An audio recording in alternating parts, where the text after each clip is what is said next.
to save that little girl's life. And I said, why can't we? I mean, everything can be political. Everything can be a one-upmanship.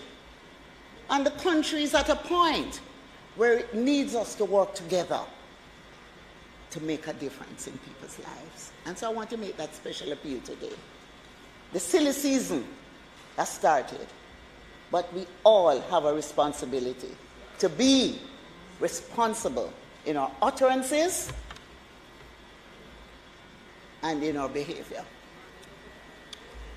Madam Speaker, as representatives, we have two main obligations: to do what is right and to do it in the right way. I returned to government in 2016 as part of the government on a mission to do the right things in culture, in gender, in entertainment and sport, the areas for which I was assigned, and also to work along with my colleagues in whatever way I can to give them support. On this mission, we started and completed the process of setting right the records of our national heroes and other freedom fighters who had been for centuries listed as criminals for their courageous acts to end slavery and secure the freedoms we enjoy today. If it weren't for them, we wouldn't be sitting in this house.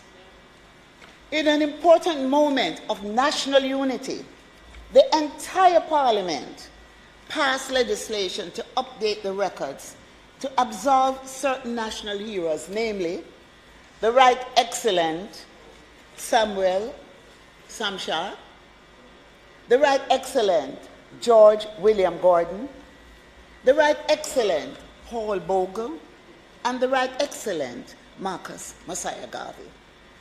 The legislation also set the records right in respect of their supporters, their sympathizers and participants by association, and other freedom fighters arising from participation in the 1760 Tacky or St. Mary War, the 1831 to 1832 Christmas War, the 1865 Morant Bay War, and the 1929 campaign of the People's Political Party, respectively, and to provide for connected matters. It was a great moment in Parliament as we united in that effort. We no longer use the word slave, Madam Speaker, to refer to the enslaved people of every profession and skill who were forcibly brought to this island to work without pay on estates. Among the outstanding leaders in the long-running war against slavery in Jamaica was Chief Tacky. His Easter War was the largest against slavery in the 18th century. And to use the words of Harvard professor Vincent Brown, it changed the world. In keeping with setting things right and our policy to honor and recognize those who have served, we made the decision to reposition, to celebrate and increase public knowledge of the contributions of this outstanding freedom fighter through the institution by His Excellency the Governor General of Chief Tacky Day on April 8 each year. And I want to acknowledge the support and the work of Member of Parliament of Western St. Mary, who worked closely with me in ensuring that this was done. And I want to applaud him for his efforts.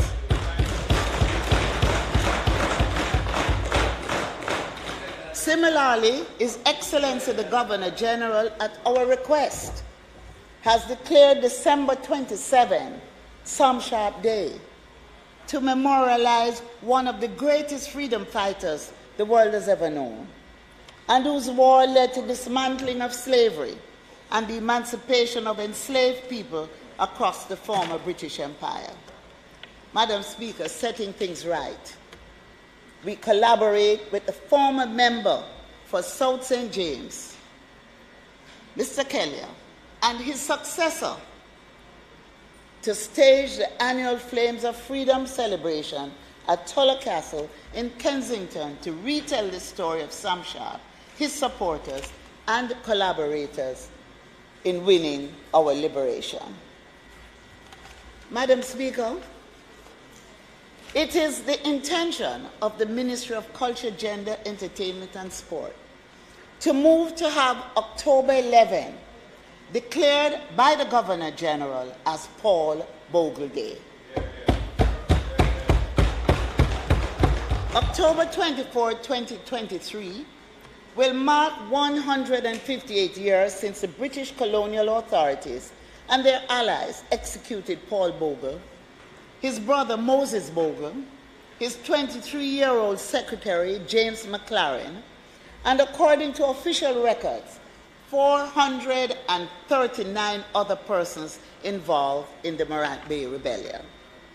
The Morant Bay Rebellion, 11 October 1865, began with a protest march to the courthouse by hundreds of people led by preacher Paul Bogle in Morant Bay.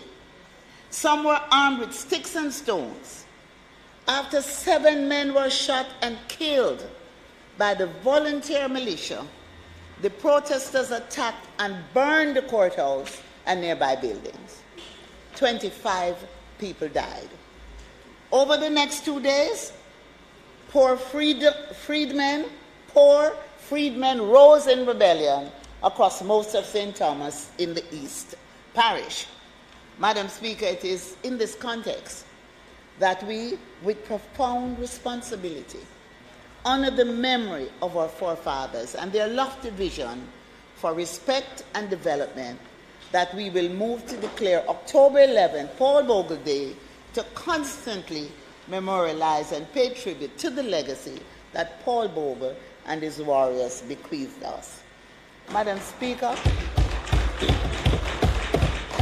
I will speak further a little later on the directive that the Prime Minister gave about the restoration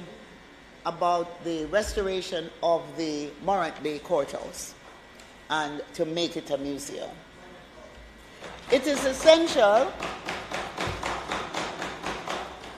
that we promote and create rituals that tell the authentic Jamaican story. Rituals and memorialization of important events will help to shape a nation of people that know who they are, proud of what our people have achieved, and inspired to do their part in the continuous process of building a better and stronger Jamaica. We, the members of the Jamaican family, Madam Speaker, we come from very good stock. Yes. Don't we? Yes. Our people have done well in all spheres. And we love to beat up on ourselves. But I think we have done very well, haven't we? Yes. But too few of us know about what our people have done and our origins. And as Minister, Madam Speaker, I am resolved to setting things right. Only recently, on the 25th day of May, my ministry collaborated with the Ministry of Education and Youth in celebrating Africa Day in schools and in the wider society. The Jamaican population, 92% of us are of African origins. Doesn't mean that we do not recognize the motto, out of many one piece. But we have to set things right. Our aim is to ensure that our children are able to demonstrate pride in their African ancestry and heritage. Yes. The featured school this year was Buff Bay Primary in Portland. It was a source of great pride for me to see the children celebrating this part of our heritage. Memorialization ensures that we always remember important people and events, but it also helps to ensure that certain challenging and horrific parts of our history are never repeated. In this regard, I bring to the attention of this honorable House a day that we proclaimed earlier this year and which we intend to commemorate annually on March 25. That is the National Day of Remembrance of the victims of chattel enslavement and the transatlantic trafficking in Africans. On this day, we will reflect on and remember our ancestors, many of whom suffered and died to make us free. They must never be forgotten. Now, Madam Speaker, we must continue to pursue reparations for the hundreds of years of chattel enslavement of our African ancestors on plantation in this country. It is not enough to regret the suffering that slavery inflicted on our ancestors. We have been taught that when you do something wrong, you must take responsibility for it, apologize, and try to set things right. That is really the essence of our demand. Reparations are about repairing the damage which is still evident today. And here I want to pay tribute to my good friend and parliamentary colleague, the member from Clarendon Central, and I will call his name, Mike Henry, who has and continues. He has relentlessly fought for the reparation cause and a strong supporter of the National Council on Reparations. And the National Council on Reparations is a creature of this Parliament because he brought a motion here that Jamaica should seek reparation. And it was unanimously passed. And out of that mandate, we now have the National Council on Reparations. Madam Speaker, it's now fashionable for everybody to get on the bandwagon. I don't mind. The more, the merrier. It makes us stronger. But we are leading the charge. This government is leading the charge. We got the mandate from Parliament, and we will not stop until we achieve it. The National Council on Reparations is in the process, Madam Speaker, of finalizing a petition to King Charles III in accordance with Section 4 of the Privy Council Act for him to seek the counsel of the Privy Council in declaring that the people of Jamaica, descendants of enslaved ancestors, deserve that their historical plight be remedied through various forms of reparations. Yes. So, we will become a republic, yes, but we will seek reparations. And I want to recognize at this time the Minister of Legal Reform, who is working closely with us, along with the Attorney General's chamber, to finalize this activity. And we're going to get it. It's not just about the money. I mean, people quote trillions of dollars. It's not about the money.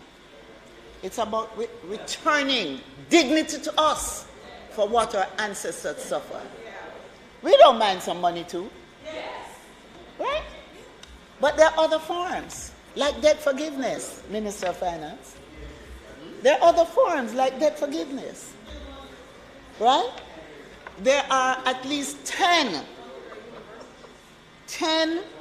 points that through CARICOM we will pursue. Madam Speaker, it is about righting the wrongs, about setting things right for our people to advance and prosper. The promotion of reparations is an idea whose time has come. And we are determined to take advantage of the moment as we are setting things right. We have been heartened by the gestures being made by an increasing number of people and institutions in the United Kingdom who are declaring the desire to provide reparations for their ancestors' role in African trafficking and enslavement. And at this time, we call on the government of the United Kingdom to do the same. Only recently, we met with the officials from the UK Guardian newspaper. They have discovered that one of their founders enslaved Africans on his Success estate in Hanover.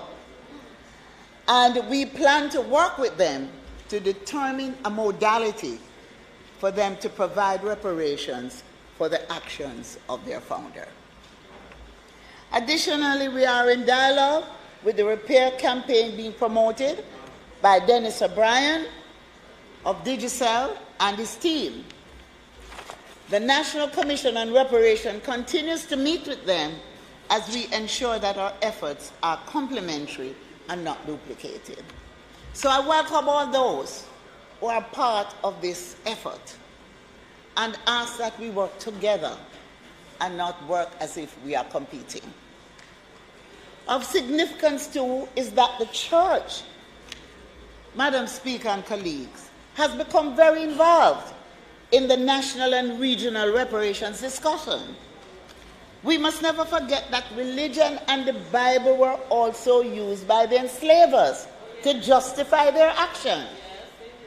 Only recently, Madam Speaker, the church leaders who I appointed to sit on the National Council for Reparation led an initiative in establishing the Church's Reparations Action Forum, CRAF.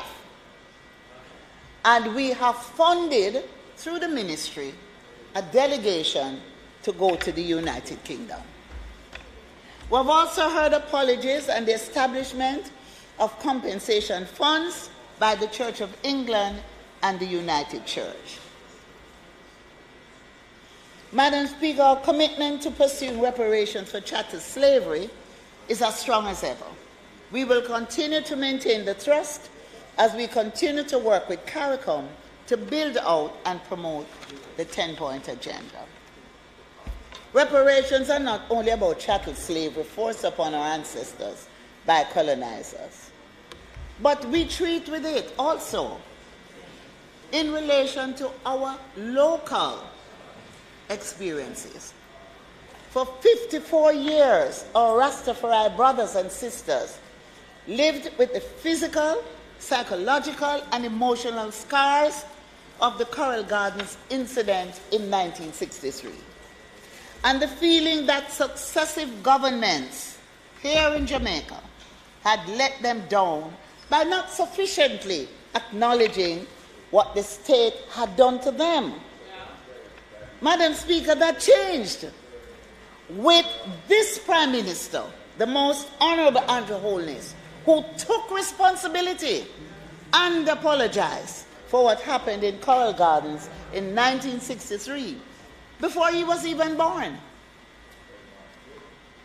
So, Madam Speaker, it's about taking responsibility and setting things right.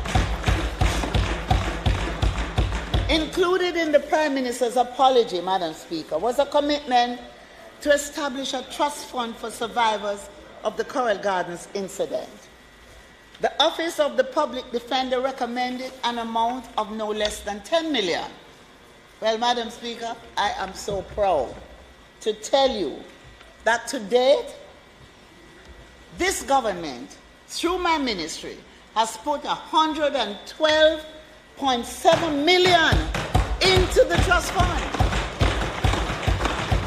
which is being administered by the Administrator General's Department.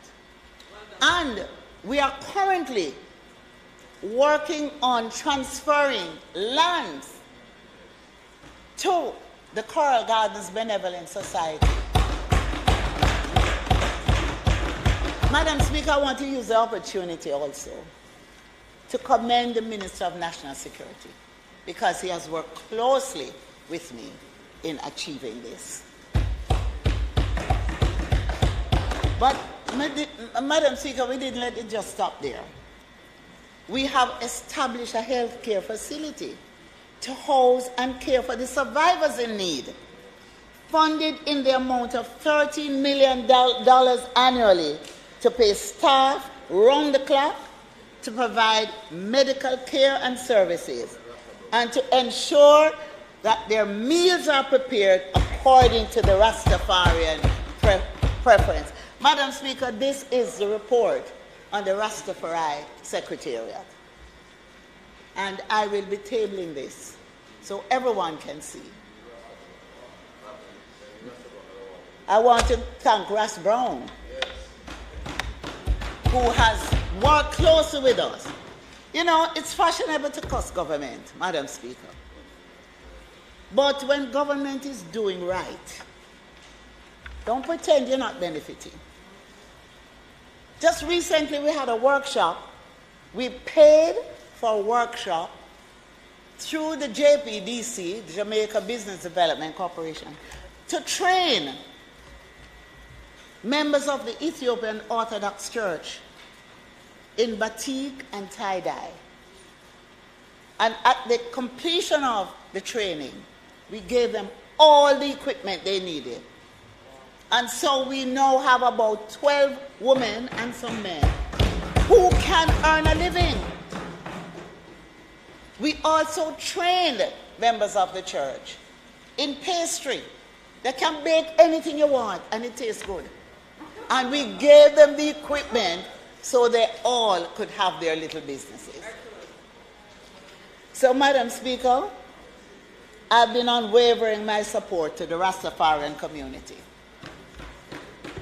Sister Makeda Blake Hanna, former senator who's here today, is a living example of the respect and the appreciation that I have for the community, and that we all here have for the community. In fact, when the Coral Gardens celebration comes around annually, if Minister Chang is not there, they're not happy. And I really want to say that we don't just talk the talk, but we walk the walk.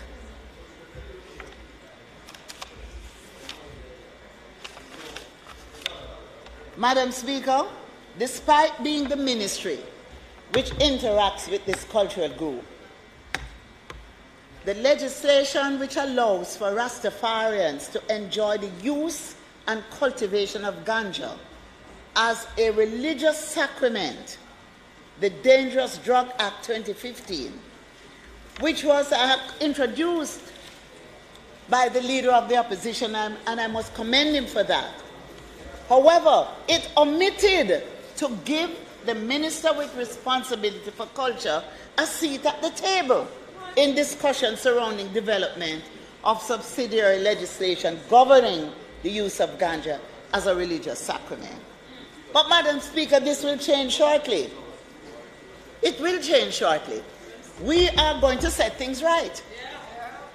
Discussions have been held with the current minister responsible for justice, who is in full agreement with the position that the Ministry of Culture, based on our ongoing work with Rastafari, the focal point for Rastafari should be at the table. As a result, we will be taking a submission to Cabinet shortly to effect amendment to the dangerous drugs to reflect the minister with responsibility for culture instead of the minister with responsibility for justice to be responsible for granting sacramental licenses. So in the meantime, the teams from the Ministry of Justice and the Ministry of Culture continue to work with members of the Rastafari community towards realizing the goal of full enjoyment of ganja as a religious sacrament without fear of arrest or prosecution. We are setting things right. Madam Speaker, we have been very deliberate in acknowledging and celebrating those who have served well. Showcasing and celebrating Jamaican excellence is critical in fostering patriotism and building a better Jamaica. In the past few years, we have erected several monuments to our greatness in the hope of inspiring current and future generations that there is no such thing as too much ambition, and there is nothing that we Jamaicans cannot achieve. We have collaborated with the Rotary Club of Kingston in the design and erection of new busts of our 7 national heroes in Emancipation Park. We established a monument to our Mother of Culture, Louise Bennett, in Gordontown. We erected a bust in memory of the supercentenarian Violet Moss Brown in Trelawney, the Jamaican woman who during her long life was record holder for the world's oldest living person and oldest living woman, Aunt V, lived for 117 years and 189 days. We commissioned and installed statues of 4 of our sports heroes at Independence Park: Usain Bolt, Shelley and Fraser Price, Asafa Powell, and Veronica Campbell Brown. And there is more to come. And we are now finalizing the arrangement to erect a replica of Bolt's statue in Falmouth, in his birth parish, Trelawney. And we're working with the Ministry of Labour and Social Security to further honor Aggie Bernard. And for years, there was an unfinished monument, Madam Speaker, by the Craft Market, downtown Kingston. And we made sure we said things right. We commissioned the bust. Not only did we commission the bust, but we installed the bust at the monument. And so, going forward, when we celebrate Workers' Week, and we go and we do our floral tribute at the monument, it will be a true and complete monument with the bust of Aggie Bernard. I use this opportunity to update the House on other monuments to our greatness which we are actively working to make reality, include a purpose-built music museum, a purpose-built sports museum, the Marcus Garvey Boyd Home Development, the Moran Bay Museum Development, and the redevelopment and expansion and upgrade of the National Stadium. So, Madam Speaker, I'll pause here. Unfortunately, one of our very enthusiastic staff member led the press on a tour of the National Stadium to show all the things that were wrong. And the press went to town, certain individuals in the media who have an agenda. Madam Speaker, I'm not afraid to say it. But today I want to let you know the redevelopment of the Independence Park complex, which houses the National Stadium, has been a strategic focus for me. It requires a lot of work, but we have been working diligently to transform it and make it representative of the home of the best sportsmen and sportswomen in the world. During the last few years, we have resurfaced the running tracks in the complex, upgraded the aquatic center, upgraded the basketball and Leela Robinson netball courts, among other improvements, including the repurposing of the car park as an entertainment venue. At the same time, we have been going through the necessary processes established by the Public Investment Management Committee for the redevelopment, expansion, and upgrade of the main stadium facility. Madam Speaker, sometimes we get impatient with the system. And I'd like the Minister of Finance to hear this. Sometimes we get impatient with the system and we think he has too many rules in place. And we get upset with him. Right? We're not hiding it, right? We get upset with him. But you know what? We want to do the right things the right way. Yes. So today, Madam Speaker, and you know, old-time people say, here's make ways. So I am pleased to report that our submissions for the development have found favor with the Minister of Finance and the Public Investment Management Committee, which has now directed us to proceed to develop detailed designs for the proposed works. We have also been directed to coordinate the planning of the National Stadium development with the activities of the National Water Commission and the National Work Agency, among other requirements, because there'll be further development and widening of the streets in the area, as the Member of Parliament is aware. So we're working. But it takes time to do things right. Madam Speaker, it takes time to do things right. And we all get impatient.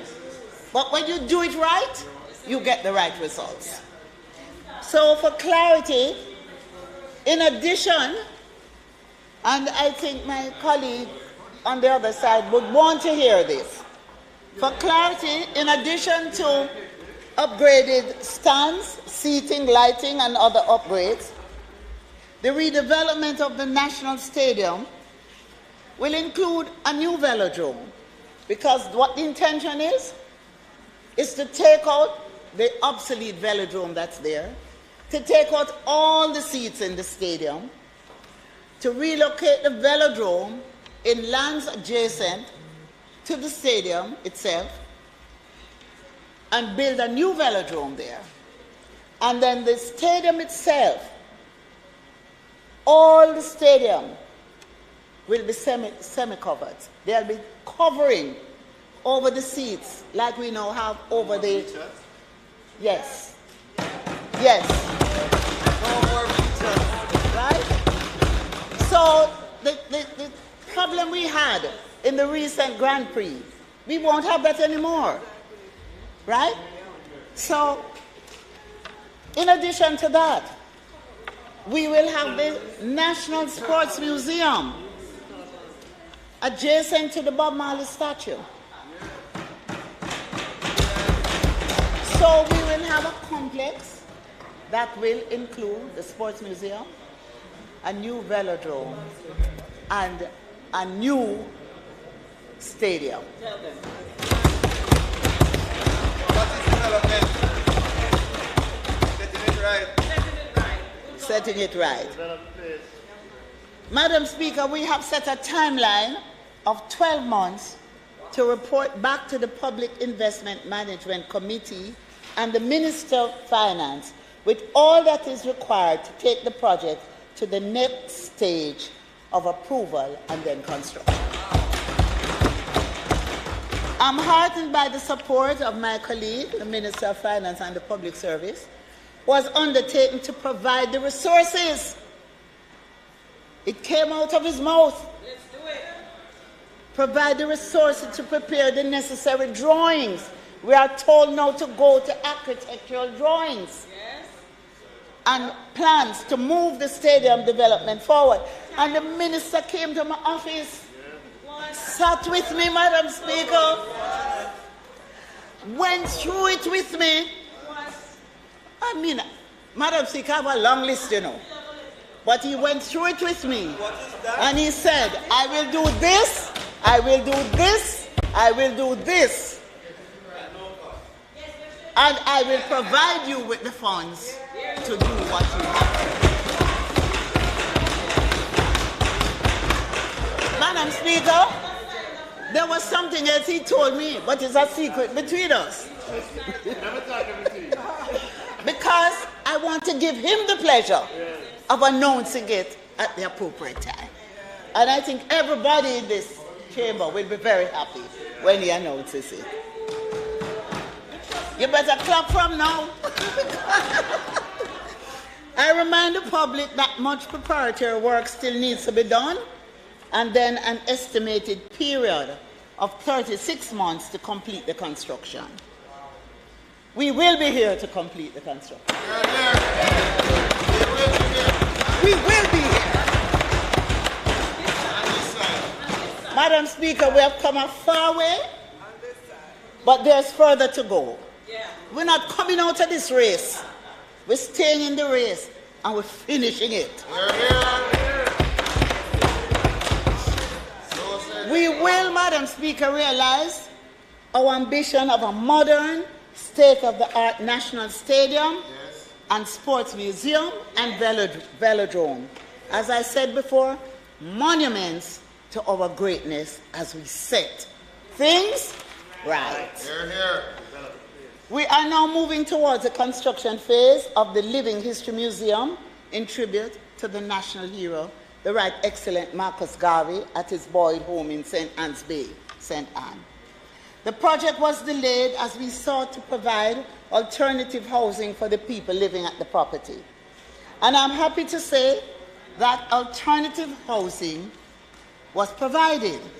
The Prime Minister himself presented the former occupants of Marcus Garvey Way with keys to their new homes. 2 of the 3 persons who have been on the property.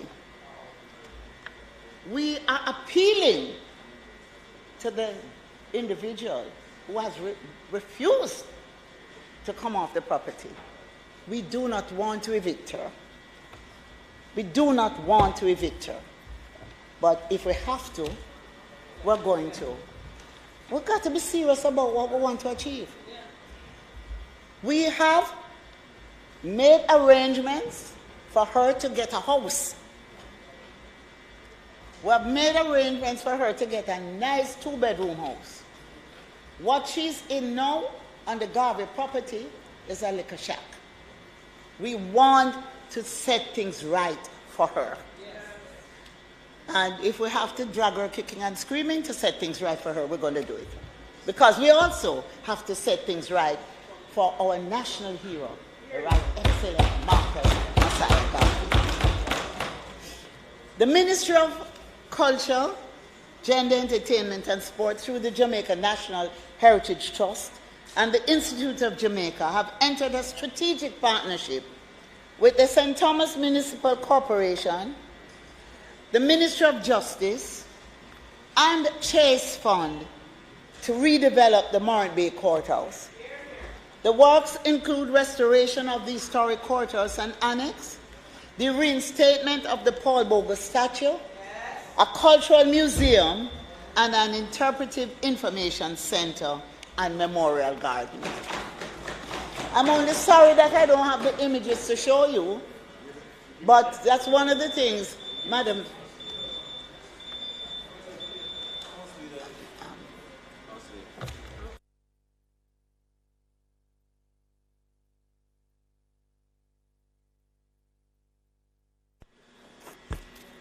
Madam Speaker, I would like to ask for sufficient time to allow the member to complete her sectoral.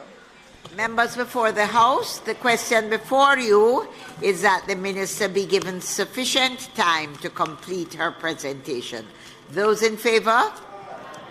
Those against? The ayes have it, Minister. Thank you, Madam Speaker. So, Madam Speaker,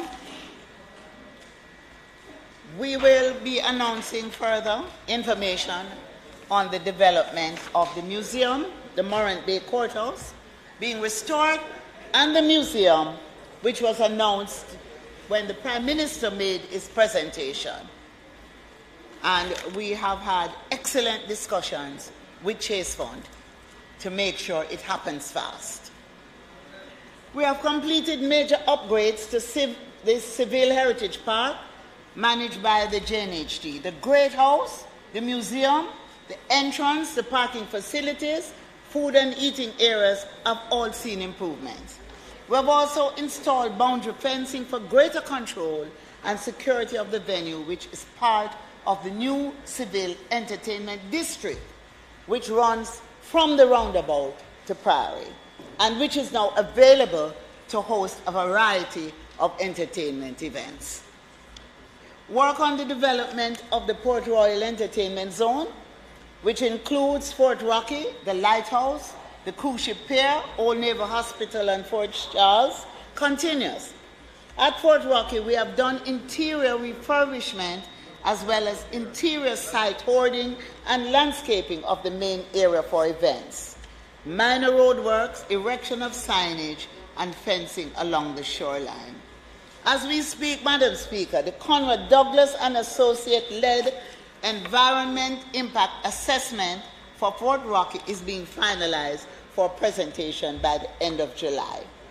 This has to be done because NEPA has asked us to do this assessment, this impact assessment, to see what noise and sound, what impact it will have on sea life. Because the turtles come up there and they nest and so on. So we are being very responsible, treating with even the environmental issues. the Institute of Jamaica, with funding from the Port Authority, is developing a new museum at Fort Charles that can serve visitors and tourists who arrive on the various cruise ships. The Old Naval Hospital is also being refurbished to accommodate small and mid-sized events. So when we talk about entertainment zone, you're going to get the full gamut of variety in terms of size, capacity, and ambience that you may require for any type of event, including weddings. Estimates have been prepared for repairs to the entrance gates and boundary wall, while we have made plumbing upgrades to the facilities. Entertainment zones enable the staging of events unhindered, with the benefit of driving economic activity without disturbing the neighbors. Although, you know, there's a Bob Marley line that says, I want to disturb my neighbor, right? I'm feeling nice, I want to disturb my neighbor. But we don't want to disturb the neighbors. And so we are moving speedily to complete and build out the entertainment zone in Port Royal. And the Member of Parliament can attest to it, that work is going on. And we consult and involve him, right? So this is another way we are setting things right. So we continue to pursue legislative policy and programmatic actions to protect, strengthen, and empower the vulnerable. Setting things right, this Honourable House passed legislation against sexual harassment, and we continue to sensitize employees, employers, tenants, landlords, and others ahead of the implementation of the law. At the same time, we have been working to put the mechanisms in place to investigate and adjudicate complaints of sexual harassment. This has included the recruitment of investigators and the appointment of the panel to hear each case. We have already hired 4 sexual harassment investigators, a senior investigator and 3 other persons to support her. And we have also done several sensitization sessions with companies across Jamaica. In addition to that, we have our helplines, which is widely publicized, and it's not just for women, but also for men. And we make sure that it is a man who answers the number for men. Because if a man really wants to, whatever he wants to say, he wants to feel comfortable, he can say it to another man. Those things are in place. We will shortly take the membership of the tribunal. In fact, it's going to cabinet in 2 weeks, for cabinet to approve the members of the tribunal. We have, as our consultant on this, Mr. Danny Roberts, who has done an excellent job in helping us move things forward.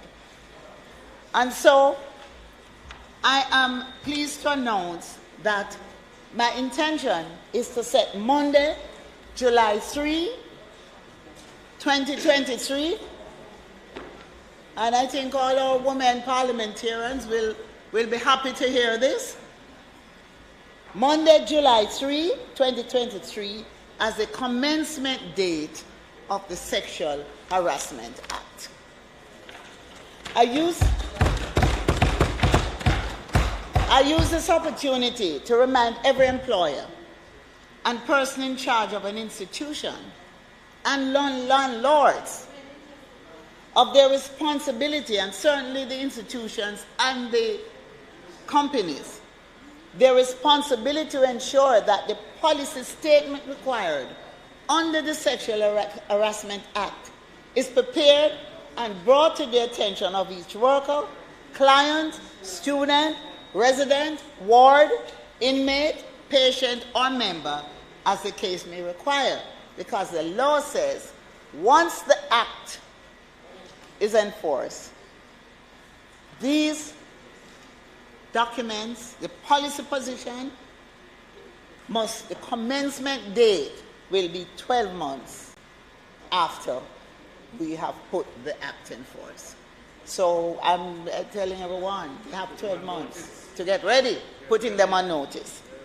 The Bureau of Gender Affairs has been holding sexual harassment sensitization sessions with public and private organizations, schools, community-based organizations, and faith-based organizations.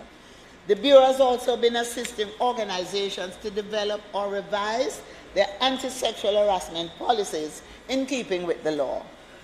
Organizations that need assistance may contact the Bureau.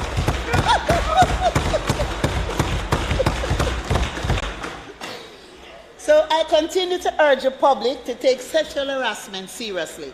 It is not a simple matter, but rather a serious crime that affects quality of life by creating an intimidating, hostile, or offensive environment. We are determined to continue building out the platform for gender equality and mainstreaming and setting things right. In recent times, we added 18 gender focal points to our network as we ramp up the mainstreaming of gender in public sector bodies. One major new outcome has been the gender certification of the Jamaica Defense Force in keeping with the national policy for gender equality. So we go, we conduct classes, we conduct sessions, we put them through the whole process, let them understand what it is to treat with the policy on gender equality, and then at the end of it, we hand out certificates to them. And so it was my great pleasure to go and hand certificates to members of the Jamaica Defense Force.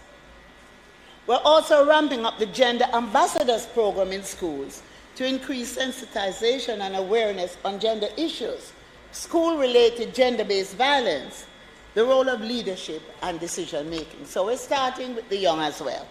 We're targeting an additional 38 schools this year for the program that focuses on principals, guidance counselors, and teachers. So, Madam Speaker, as I wind down, I'm happy that the Women's Parliamentary Bicameral Caucus is now a reality. It will promote constructive dialogue among women parliamentarians across party lines and chambers, providing caucus members with professional development opportunities to further strengthen their leadership and participate in the legislative process. Madam Speaker, one of the key outcomes will be the promotion and advancement of gender-responsive legislation as we continue to set things right. We are determined to eliminate gender-based violence. We continue to improve our services to victims, punish perpetrators, and review our laws to create effective deterrence to would-be perpetrators. In this regard, we have now fully operationalized the National Gender-Based Violence Helpline. We have operationalized 2 domestic violence shelters. So we have a shelter, Mid-Island, we have a shelter in the east, yes, and we are about to complete the shelter in the west. And we now have more staff to provide psychosocial support and counseling. So, to the woman listening to me and feels trapped in a violent relationship, my sister, there is hope. Your life can change. It doesn't have to be this way. Call the helpline or text us and we will help. And they can call me too. My number is on my Facebook page. I'm available. You call me and I'll point you in the right direction. We are setting things right, Madam Speaker. We're setting things right for vulnerable children in sports, Madam Speaker. We must protect them from all forms of abuse, including gender-based violence. During our review of the national sports policy, we are paying particular attention to the safeguarding of children in sport. And this is very important. You know, we enjoy our sporting successes, but we really do not understand what our young athletes go through, and even our senior athletes, especially the rural ones. And I mean, I've known of an athlete who has done well, sent to Kingston to stay with a family and end up being sexually abused. Many of them. Or athletes being overtrained and not being given the right nutrition. And so we are introducing a policy for safeguarding our children in sport. We aim to train about 500 fit and proper, and it is important. We will certify them fit and proper. And we will ensure that at least 40% must be women. It can be the reverse. 40% men. Minimum. But because men are always, you know, that's why we're putting things in place to catch up. They tend to have the edge on us in numbers. So we are saying there must be at least 40% women as part of the fit and proper. As we build up a skills bank of people trained to properly look after, promote, and respect the rights of children participating in sports. Madam Speaker, having suffered the hardest blow during the COVID lockdowns, losing an estimated $423 million Jamaican dollars each month, I'm happy to see the revival of the entertainment, culture, and creative industries. And when I speak to culture, entertainment, and creative industries, I include sports, because that's physical culture. And aided by the support package we were able to provide. In 2022, the number of events permits issued by the Jamaica Constabulary Force stood at 14,162 permits, a 938% increase over the 1,364 permits issued in 2021 at the height of the pandemic. But compared to 2019, Madam Speaker, event permits numbered when, say, 20,762 permits were issued. The 2022 number is considered low compared to that, but we anticipate further growth and development. So in this regard, we continue to enable our people and sectors to survive, thrive, and prosper. And in the last financial year, we provided grants totaling $490.5 million to support culture, gender, entertainment, and sport. And this includes subvention to sports federations, including the Premier League, grants to cultural communities, including the Maroon communities, and subventions to gender organizations. Additionally, we collaborated in the staging of or sponsored mega events across the island. So we collaborated in the staging of or sponsored mega events across the island, including Reggae Month, Jamaica Festival, Jamaica Carnival in Jamaica, Reggae Sumfest, Rebel Salute, as well as the first ever Island Music Conference, all designed to stimulate activity in the entertainment industry and the several sectors that rely on entertainment. As we facilitate the realization of our people's ambitions, another area of focus has been the promotion of entertainment, culture, and creative industries as full-fledged fields with serious career and economic options. The fastest growing sector in the world, the creative sector. The ministry hosted the Jamaica Creative Career Expo for students at secondary and tertiary institutions to give them opportunities to engage successful local and international creative entrepreneurs and professionals.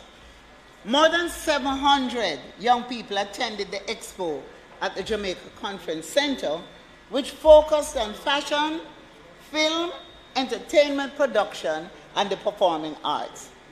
The expo featured Jamaican-born Janet Rollet, the former general manager of Beyonce's Parkway Entertainment, the vice president and chief marketing officer at CNN Worldwide, and currently the first black woman CEO of American Ballet Theatre, and Dr. Miles Davis, president of Linfield University.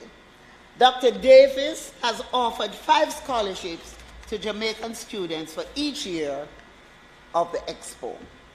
Additionally, 60 scholarships are offered to students by creatives whose work touch areas of the creative industries, setting the stage for our people to prosper in our way of setting things right.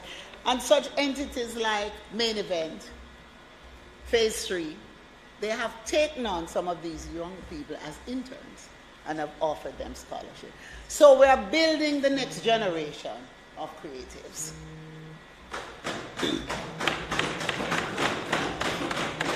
This is why we continue to invest heavily in our grassroots culture and sports program. This year, the Sports Development Foundation will invest $165 million to construct multipurpose courts and upgrade fields and other infrastructure in communities and schools. The SDF will also provide $182 million to support the development work of 57 national sports federations and associations. And I just want to let you know that the parish football associations over the years have really suffered because of a lack of funding. And so we have decided that every football association in each parish will get a subvention from us going forward.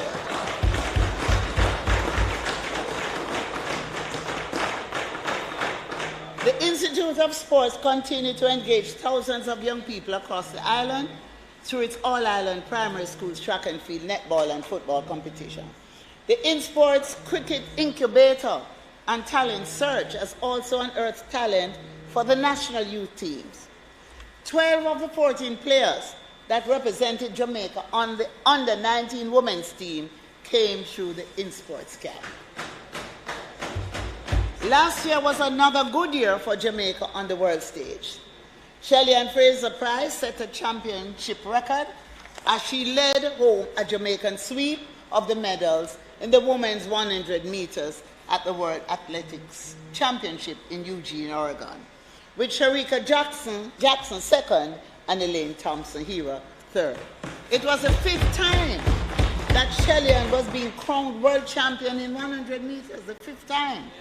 Sharika also ran the 2nd fastest time in history, a new championship and national record in 2022.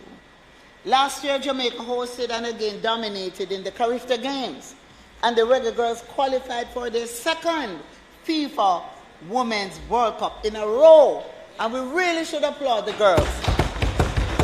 In fact, they are now in Jamaica doing final preparation before heading into Australia and New Zealand. And in fact, we're going to have a send-off party for them on the 20th. So those here who would wish to attend, you are invited. You're welcome. So, no, my colleagues, you are all welcome. And we are providing a special allocation of $20 million to assist with their preparation. And that is in addition to the subvention that we give the Jamaica Football Federation. They get the largest slice of the pie. And we will give the girls a proper send-off next week, Tuesday, as we shower them with love and appreciation ahead of this important engagement. We will also be cheering, well, you know, the Bible says showers of blessings, right? We will also be cheering hard for the Sunshine Girls. who will be competing in the Netball World Cup in South Africa. The government has also allocated 20 million to support the Sunshine Girls in this campaign. The ministry will also be providing special support to the national team to the World Athletic Championship in Budapest and the Special Olympic World Games in Berlin, where I've been invited to be the global spokesperson. We will also be hosting in Jamaica the Pan Am Individual Badminton Championships, the Pan American Hockey Fives World Cup Qualifiers, the Pan Am Lacrosse Championship, the Rugby America's North Women's 15 and Men's Under-19 Regional Championship, as well as the America's Championships World Cup Qualifier. So Jamaica will keep very busy.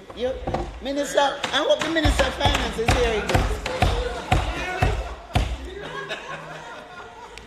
And of course, we're going to be rolling out a very comprehensive program for the development of chess, which is special to the minister.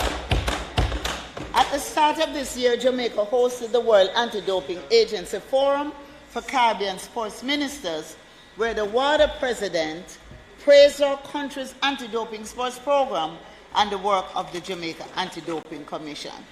And I must tell you, Madam Speaker and colleagues, for the first time in the region, we have had so many sports ministers present in the same room, participating in an event.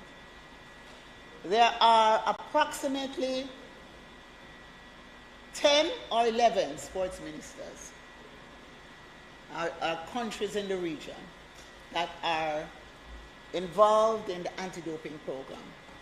We had 10 ministers attending, and the countries where ministers did not attend, they sent representatives. First in the history. So, you know, even in the region, it's coming together. Well, setting things right. We're leading the charge to set things right. I'm happy to report that JADCO is completing its ISO 9001 certification this year as it continues its leadership position in clean sports in the region. JADCO has allocated 80 million to its technical services budget, which will, among other things, allow the agency to extend testing to sporting disciplines that are not currently on its testing plan. Through our commitment to clean sports, we are setting things right. As promised in 2020-2021 sectoral debate, we are now ready to implement the sports registry, and this is really an important, very important step. And this is similar to the entertainment registry. It will be a register of sports personnel in Jamaica and will be used in the development of policy and programs and assist in the calculation of the contribution of sport to national development. I appeal to athletes, to coaches, and to other stakeholders in the sports sector to sign up to the registry. The entertainment division is also learning from the experience of the sport division in the management of the Jamaica Athletes Insurance Plan. So the ministry will this year begin implementing, Madam Speaker and colleagues, a group health and life insurance plan for entertainment and cultural practitioners. First in the history. We will soon announce the details of the insurance program, and our entertainment and cultural practitioners will be able to participate. However, they must be on the e-registry. So what this will do, you're on the e-registry, entertainment, you're on the e-registry for sports. We will be able to have data that can inform our planning. The Ministry of Finance will have data that will really provide empirical data to plan and to fund and to see what the contribution is to national development. But not only that, we will be able to assist individual practitioners in sport and entertainment to better their life and to make use of the opportunities out there. Many entertainers, when they die, will have to pass the hat. And it is really sad.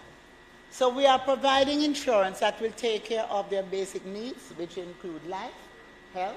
In fact, I had a discussion yesterday. Some people feel we should not include maternity, but we are including maternity because it is important in relation to our gender agenda. So, Madam Speaker, I now turn to Jamaica Festival, our annual celebration, as I wrap up emancipation and independence. Everybody get ready. It's festival time again. Long before Reggae Sunfest, long before Reggae Sun Splash, long before Dream Weekend, there was Jamaica Festival. It continues to be the festival that represents and represents who we are as a people. I'm happy to report that we have seen a strong response in the number and quality of entries in this year's competition. In the performing arts, the Parish Festival Queen, the Jamaica Festival Song Competition, and the Gospel Star Competition. So far, we have selected the gold medalists in the performing arts from across the island, and we look forward to exciting performances at Melagaround during the Festival Village at Independence Park. And all my colleagues, you're invited, and please book your tickets early. I know it's going to be a major problem for the gala. It's always a problem for tickets for the gala. But as we build out this new stadium, we'll have more room. But for the time being, you book your tickets in advance. When we build it out, we will be putting in an additional 10,000 seats.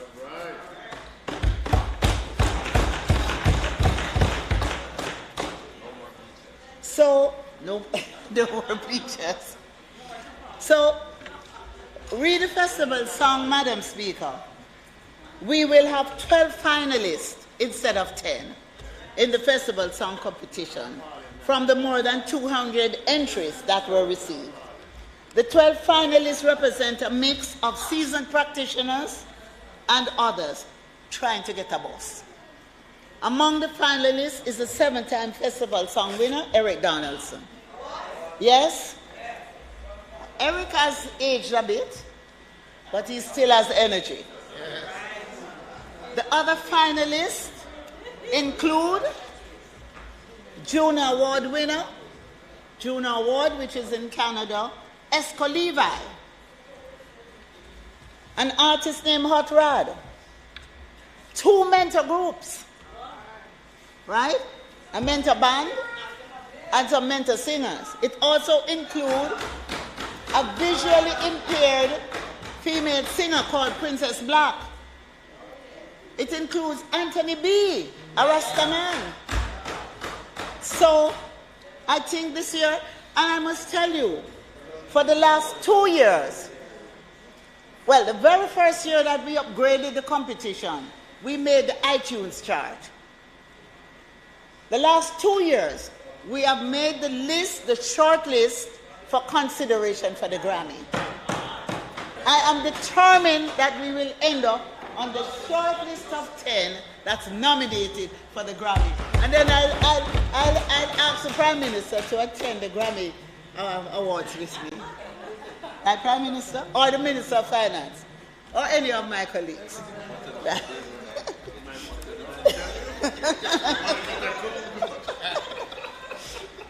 Madam Speaker, I'm really excited by what I consider to be the flood of quality entries in the competition. These songs will add to the excitement of Jamaica's emancipation and independence celebrations this year. And of course, we will return the drone show. 300 drones creating a spectacular in the sky, a spectacle in the sky. So we will be going live or recorded for broadcast several of our events on CVM, TVJ, PBCJ, and on the various platforms and social media. I want to announce today that the theme, proud and strong. The Grand Gala will be grand, and we continue to challenge ourselves to raise the bar each year. Madam Speaker, in closing, we are determined to position ourselves to build out a platform on which our people can be propelled to greater levels of achievements and set things right, for them to be motivated and experience the fruits of their labor. We are determined to build out an even greater platform for excellence in culture, entertainment, and sport, with positive policies of gender equality and mainstreaming as the glue that holds it all together. Madam Speaker, we will continue to make the clarion call to our people to stand up for justice, brotherhood, and peace in our communities, in our relationships, in our families, and in our schools. Madam Speaker, we will continue to build stronger under the leadership of the most Honorable Andrew Holness. We pray that our Holy Father will continue to teach us true respect for all, stir response to duty's call, strengthen us, the weak, to cherish. This cherishing of our weak and vulnerable, which we have placed in our national anthem, that we often sing so lustily, is what we need to make our country domestic violence free, even as we build out the platform for continued excellence in culture, entertainment, and sport, the foundation of one of the world's greatest brands, Jamaica, land we love. Thank you, Madam Speaker. Thank you, colleagues. God bless you all.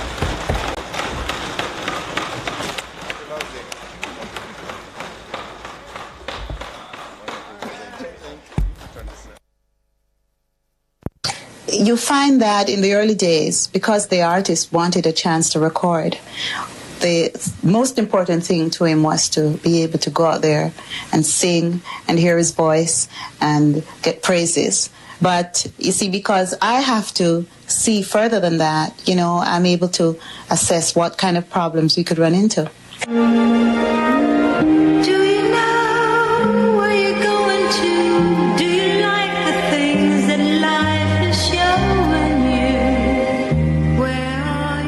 I'm so happy to see that our entertainment industry has bounced back and is up and running again. A driving force in the industry, Janet Rollet is helping to recast the mold when it comes to covering the African American community.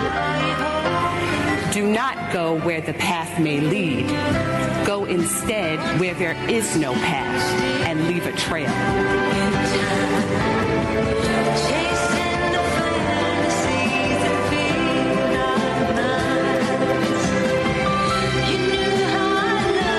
To lead. And what does the leadership look like? Is that you are supposed to embody the principles and mission and goals of the organization that you're a part of. Do you know where you're going to? Do you like the things that life is showing you? Where are you going? Be able to pass on my energy out to stubborn dogs and make them even feel more beautiful. It's honestly always an honor.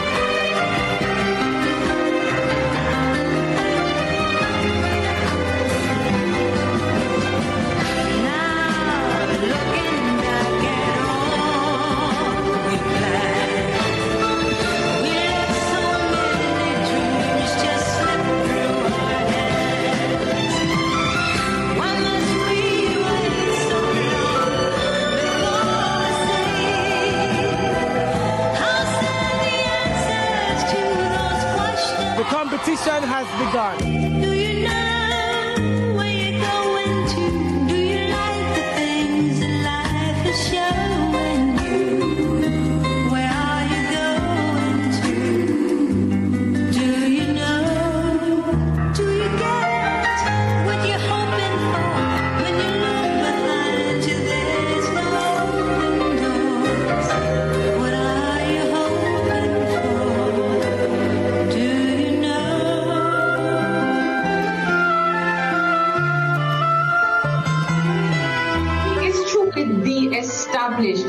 entrepreneur. He is one of the new face of what entrepreneur and business looks like in Jamaica.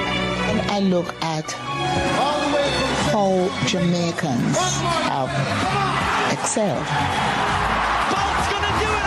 it creates a certain pride in me. We have created some great Jamaicans in all fields.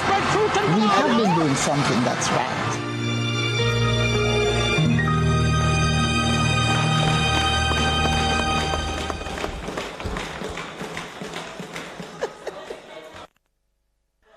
Madam Speaker, I'm sorry you were not able to. There are two screens here, but they did not. We'll have to make sure the next time around. But that was just a shortened version. It highlighted the professionals from across the world who came to Jamaica, who conducted the workshop with us. I mean, they are like big names. And they came to Jamaica, and we had a fantastic workshop. And those persons who attended during the summer, most of them will intern with entities here and also overseas. Thank you so much, Madam Speaker.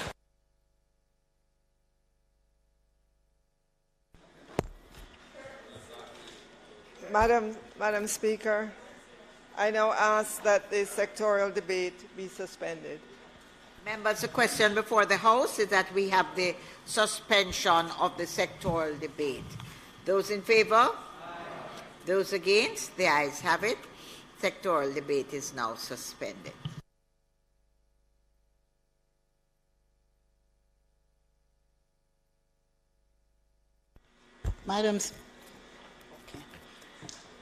Madam Speaker, I now ask for recommittal of the items from statements by ministers through to public business. The question is that we revert to the items on the agenda, beginning from statements by ministers. Those in favour? Those against? The ayes have it. Statements by ministers. Announcements. Oh, sorry, I'm sorry.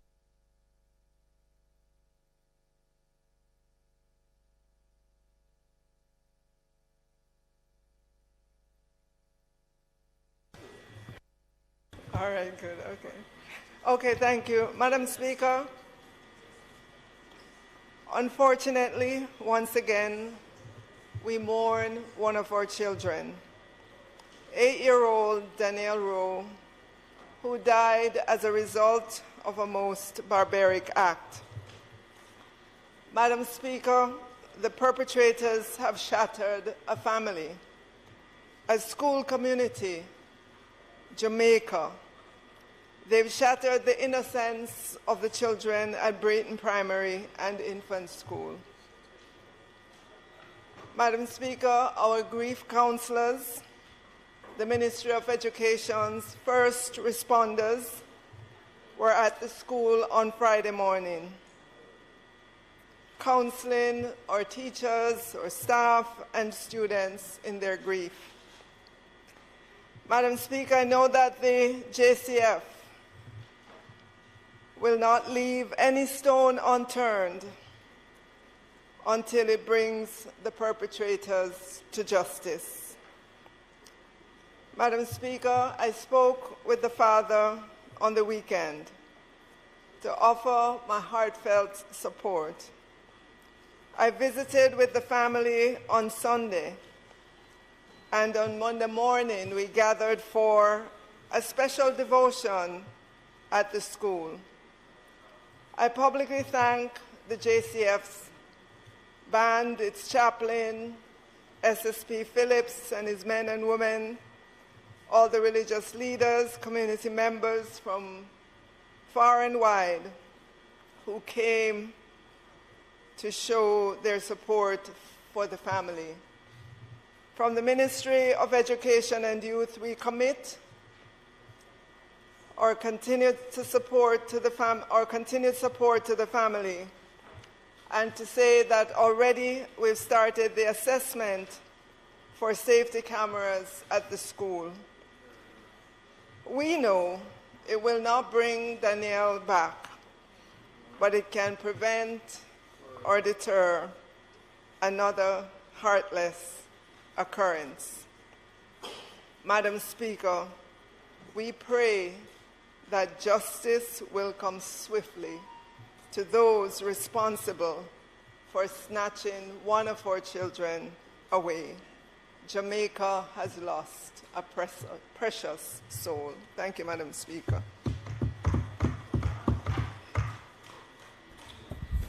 Madam Speaker, I want to join the Minister in her heartfelt grief and sentiments around what is really a horrendous incident. You know, too often when these things happen, our grief and our outrage last for just a moment, a few days, and then we're back to normal. I believe that we are at a point when we have to make sure that what we put into place, what we ask for, endures, that it makes a real big difference in what is happening. And so I want to, on behalf of the opposition, join the call that has been made by so many others in the media and elsewhere. Yes, about the investigation, speed investigation, and persons, anyone who has any information, bringing that forward so that it can be helpful. I have heard the Minister in terms of the CCTV and those kinds of stuff that you're looking at for schools. I think that that is a start. And I say that because I know that for prep schools, many of them have a developed system that helps to protect their children. And I believe that we need to look at our primary schools as well in terms of how we do that. It starts with the CCTV. It also includes control mechanisms and access, documentation of who comes in and so on.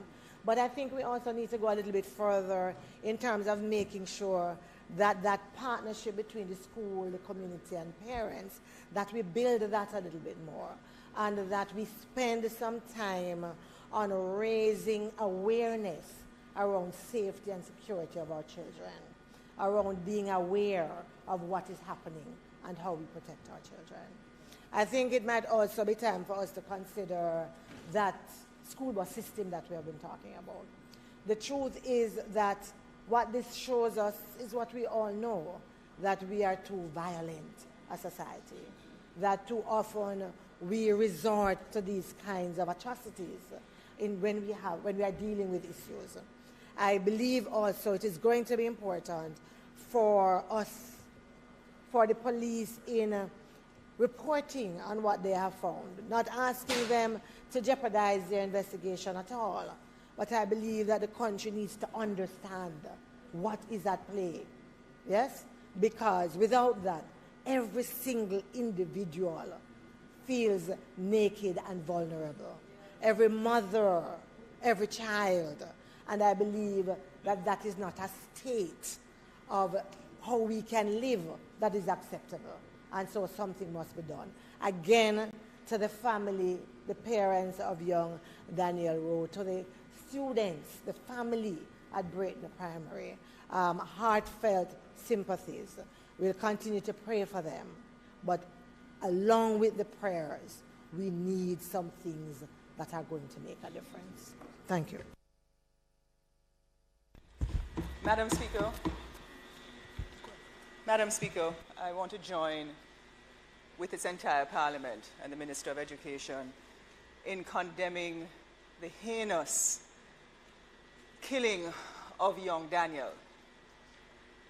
Minister, I remember 10 years ago when I was Minister of Youth and Culture, there was a quiet community called Dewan Vale in Trelawney, where a young 4-year-old girl, Natasha Brown, was abducted by her father's ex-girlfriend and beheaded. And she was thrown into a 25-foot sinkhole. This is not something that is new to us. It is something that is becoming an epidemic in our society to our children. In this region, the Latin American and Caribbean region, homicide is a leading killer of our children. It's 4 times higher than the global average. And so it causes us to pause every time. I'm personally saddened, but also I feel a level of frustration as a mother and as a leader in this country that almost every day we have to take a step back to condemn, express condolences, wonder why, stop as a parliament, implement CCTVs. The construct of a village raising a child is no longer in place. It's gone. And I don't know when in Jamaica this happened. It almost feels like it has happened overnight. I've said in this parliament several times before, I am now on my way out of this parliament. Our single most urgent job as parliamentarians and leaders, 47% of our population suffers from personality disorder. When you have a young man that can slit the throats of 5 people in a home, and we see these things happening consistently, concurrently, something is wrong in this country. And we can't keep coming here and putting a Band-Aid on it. It is going to require extreme social intervention, preventative measures that will create another generation coming forward to stop it. Our sociologists tell us that it will take a level of 15 years to solve. And the fastest part of a child's brain development is 0 to 6. Prime Minister, I know you have your commission with Dr. Herbert Gale, Dr. Maureen Samsvaughan, and others. That commission needs to start moving quickly. And there has to be a bipartisan approach which really now goes into our society. The Social Development Commission needs more money. Our community centers need to be open. We need after-school care. We need more vigilance as parents. We need to understand the psychosocial behavior that people are experiencing. We need more child psychiatrists in this country. We only have 2. We need to incentivize our universities to train more child psychologists to put into our community. We need more guidance counselors from our basic school going right up. We need cognitive behavioral therapy for our young people. Our young people who have ADHD, we need to help them and we need to get and identify it. We need more people to be able to identify those things. It cannot be that we keep coming here. This little Daniel, I've been to Ananda Alert church services. I've gone to the funerals of young Natasha Brown, who was beheaded. I've gone to several funerals of children who have been murdered in this country. I see the parents cry. I see the mothers of young girls who have been murdered by their boyfriends cry. And we talk about gender-based violence in here. It's not going to solve until we in here solve it. I am tired of it. I'm a mother. All of us in here understand what that feels like. I don't know what that father feels like today. I read something in the Star that, even the child's animal is not operating because of what has happened. This child died, it is reported, with tears on her face. I have goosebumps thinking about it. It could have been my child. And we come here all the time. I'm tired, Madam Speaker. We have to do something now. We can't put a motion in place to debate it. Prime Minister, we have to do something. If it means that we come to Parliament even one day and say the time has come for us to put the mechanisms in place for children to have better nutrition, for parents to have parental seminars, for there to be mandatory circumstances, to add the additional expertise in the schools to guide our children in a particular way, for taxi drivers to have cameras who carry children. All of those things we need to start doing. And I say to all of the parents who have experienced this kind of thing, whether it is from a domestic person who has hurt a child or just out of the blue with a stray bullet killing a 2-year-old who is sitting at a bar or on their bed or burnt up in a fire because of somebody who is just upset about something, that all of us in here are grieving with you. And it is not only a grieving of the last 2 days. This is a permanent grieving that we all feel. For the country, for the people, for the parents. But I'm just saying, Minister, this is not business as usual. It cannot be business as usual. Madam Speaker, as the person who started the Ananda Alert system while I was at local government, I am moved to speak because of my colleague from Southeast St. Anne and her comments. We have to do something, and we have to do something now. What can we do? Let us start by giving the police all the resources they need to catch the perpetrator. Then let us strengthen the systems in the courts so that they will find them guilty. And for this crime, that is the worst of the worst, let us hang them by the neck until they are dead. We want something to do. We want to do something to stop it, to send a message. These nice little things and sweet talk, not going to work. Let us hang them until they are dead.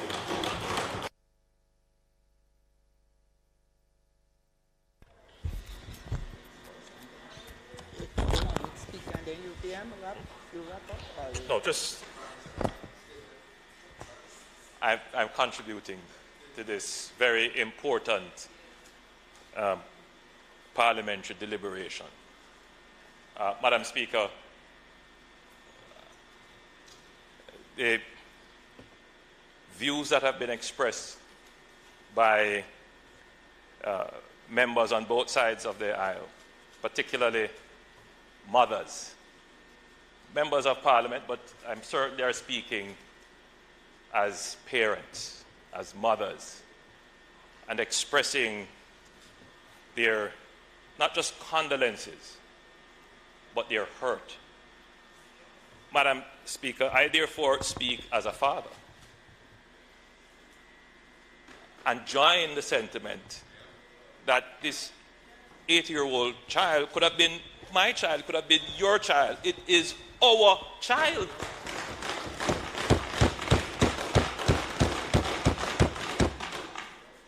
On my return to the island on Friday, having seen the reports while I was overseas, and I inquired of the commissioner, who told me that the child was alive and they were trying to keep her alive, I felt hope. On Saturday, when I learned that she had died, I was just sunken. It is a charge on our collective conscience.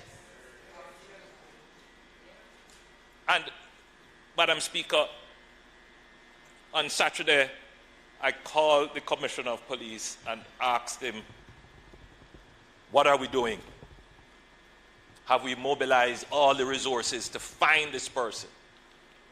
And his response, obviously, was, yes, we have fully mobilized. We have footage, and we have the technology to pull from the poor quality footage to extract an image. What the public can do, because somebody knows something about this crime, Madam Speaker. Somebody knows. It is not my intention to prosecute or disclose any pertinent information that could affect the investigations, but somebody knows.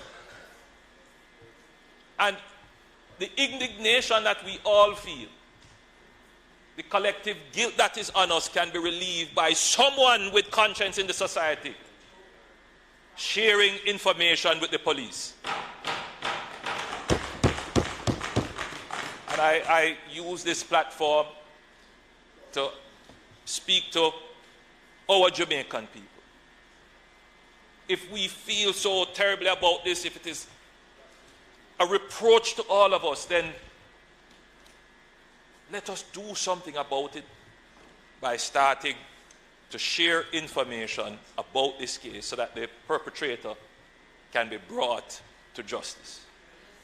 We do not know the circumstances behind it. And in our system, the courts will have to make a determination and pass sentence. Views have been expressed in this House and outside of this House regarding the deterrent effect of sentencing. I make no pronouncement on it whatsoever, except to say that this crime is so gruesome that it deserves the full force of the law and justice. Madam Speaker, the member from St. Anne Southeastern mentioned the Commission on Violence Prevention. Madam Speaker, they are working. It is, as you would imagine, an extensive review and interrogation of the challenges that Jamaica faces and the solutions that will be proposed. There are some things that we should do in the interim. Madam Speaker, our society takes security very loosely. The imposition of policy measures to increase security comes at a cost. The society sometimes is equivocal on this cost. But take, for example, Madam Speaker, the imposition of policy procedures on security at our schools regarding entry and exit and how children are picked up and released.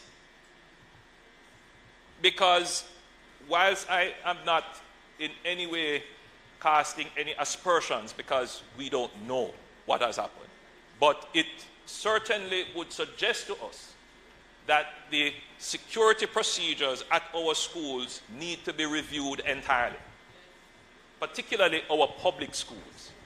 I support the minister's position on the deployment of closed-circuit television cameras at the front of schools or in strategic areas to monitor the gate, and I think that is a start. In fact, Madam Speaker, I can say this because we have been discussing this in our National Security Council.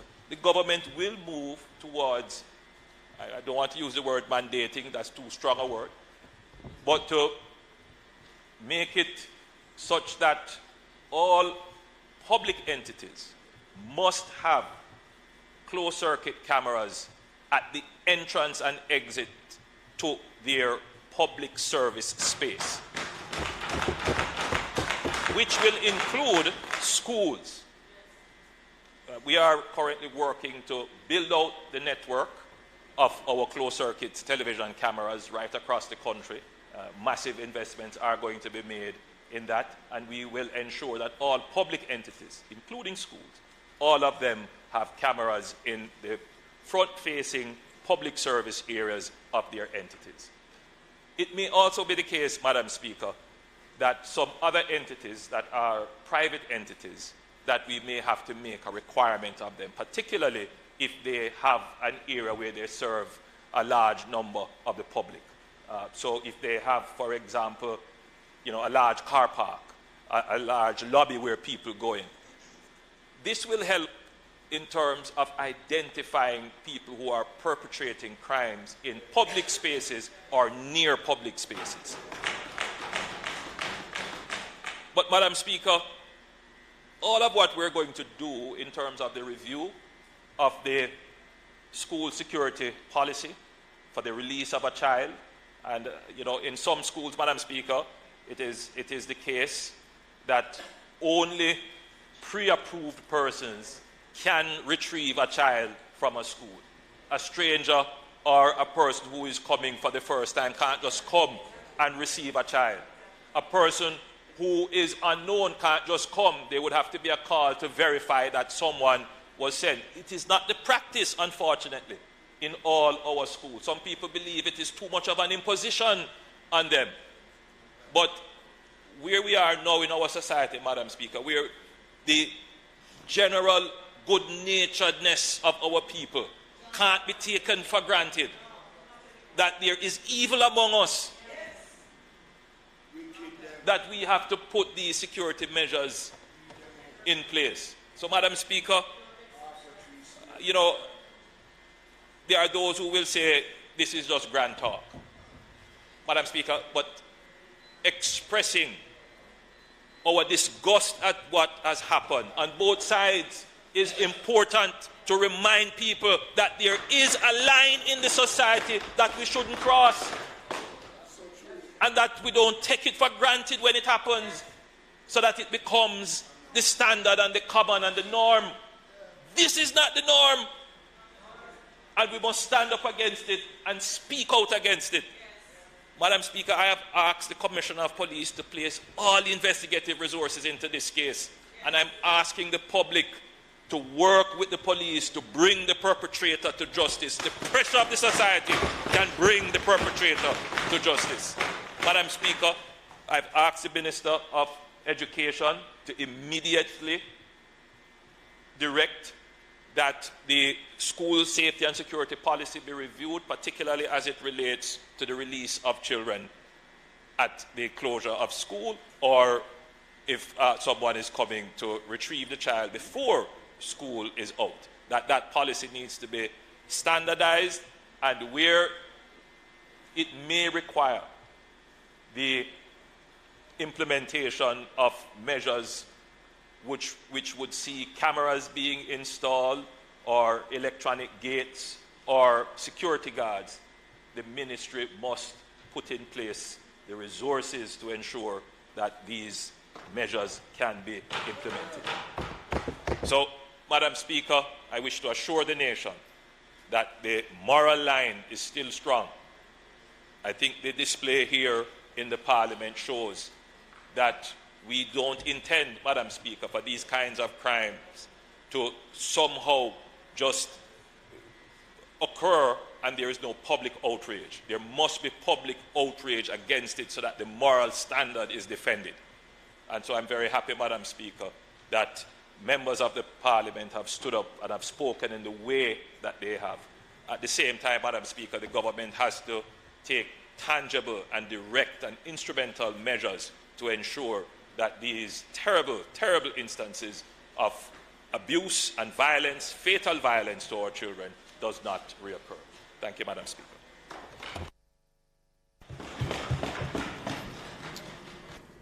Madam Speaker, I think it is very important that when incidents like this occur, which outrage the conscience of the nation because of their depravity and the depths to which they indicate human beings have sunk in perpetrating horrendous acts of violence against innocent people, it is important that we speak as one voice, as leaders in the country, to indicate a resolve to tackling these things in an effective way. There is a danger, of course, when these things keep happening over and over many years, that people become cynical about statements like this. But nevertheless, I agree that it is important that we send a signal that this is not a normalized situation. This is not a situation which will ever be treated as normal, as run-of-the-mill, or in any way other than one which is deserving of the firmest response and the highest level of opprobrium in condemning it. Now, one aspect of deterrence, which I think is worth bringing to the attention of the House, was, I think it was in 2015, where there was a crime of extreme violence against innocent victims. I think in that instance, women and children. The then Prime Minister had asked me to prepare legislation to provide for a significant increase in the penalties, in the terms of imprisonment, applicable to persons convicted of crimes of violence against women or children. And 2 bills were brought to the House in December 2015. They were fairly short bills, but with the dissolution of Parliament, which followed fairly soon after that, they fell off the order paper, and they have never been brought back. But I would say to the Prime Minister and his government, this is something which could be fast-tracked. That work was already done, and in terms of an immediate response to impose a significant penalty or array of penalties on that particular type of activity, which is, I think, something which the nation as a whole would uniformly feel warrants that kind of response. It would be worth doing that quickly, and we certainly would support quick action in that regard. Prime Minister, in terms of the security measures, I agree that the policy and protocols relating to how children are monitored when they are leaving school in particular is an important area that requires some additional attention. As you have said, there's a variety of practices. There are some schools where in order to collect a child there has to be clear permission or authority from the parent or guardian of the child. In other schools, children make their own way home. And how we deal with that needs to be sensitive to the realities, the socio-economic realities of the country. But there are situations where there are clearly heightened risk, and it is important, I think, that the police in particular be sensitive to those heightened risks and perhaps coordinate with the affected school to ensure that in those instances measures are taken that would protect a situation arising such as what happened last week Thursday. So I think this is a teaching moment for us, and we must use it to achieve better results in the future, but with a common voice, a common sense of outrage, and a common resolve to finding ways to solve this problem and to get Jamaica out of a place where our children can be subjected to such heinous acts of violence.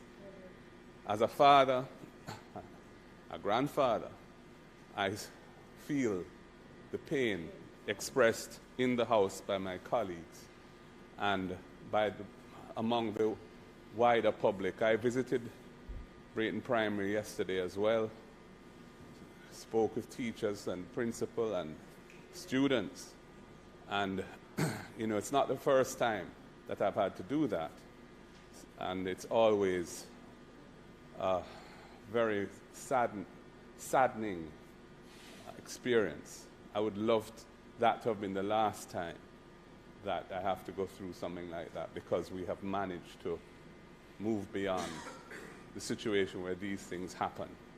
Of course, it's not just going to be words that achieve that. So it is a question of what effective action can be taken. But between legislating for deterrence and putting measures in place to improve the monitoring of the situation around school gates and public buildings and so on, and also using intelligence where there is a heightened risk factor at play based on what may be happening in the court system or anywhere else, and using that intelligence to ensure that measures are put in place to forestall or prevent a situation of vulnerability from being exploited by a villain. We should try and get to that point. But I would just say that this is something on which we have to express a common cause and a common sense of outrage. And I think the House has done that this afternoon. And I thank the Minister for having initiated a statement that has enabled us to do that today. Thank you.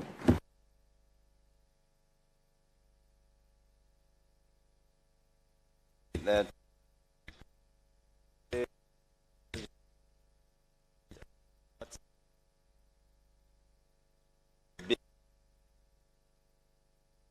to the extent that they still exist, I will look at them.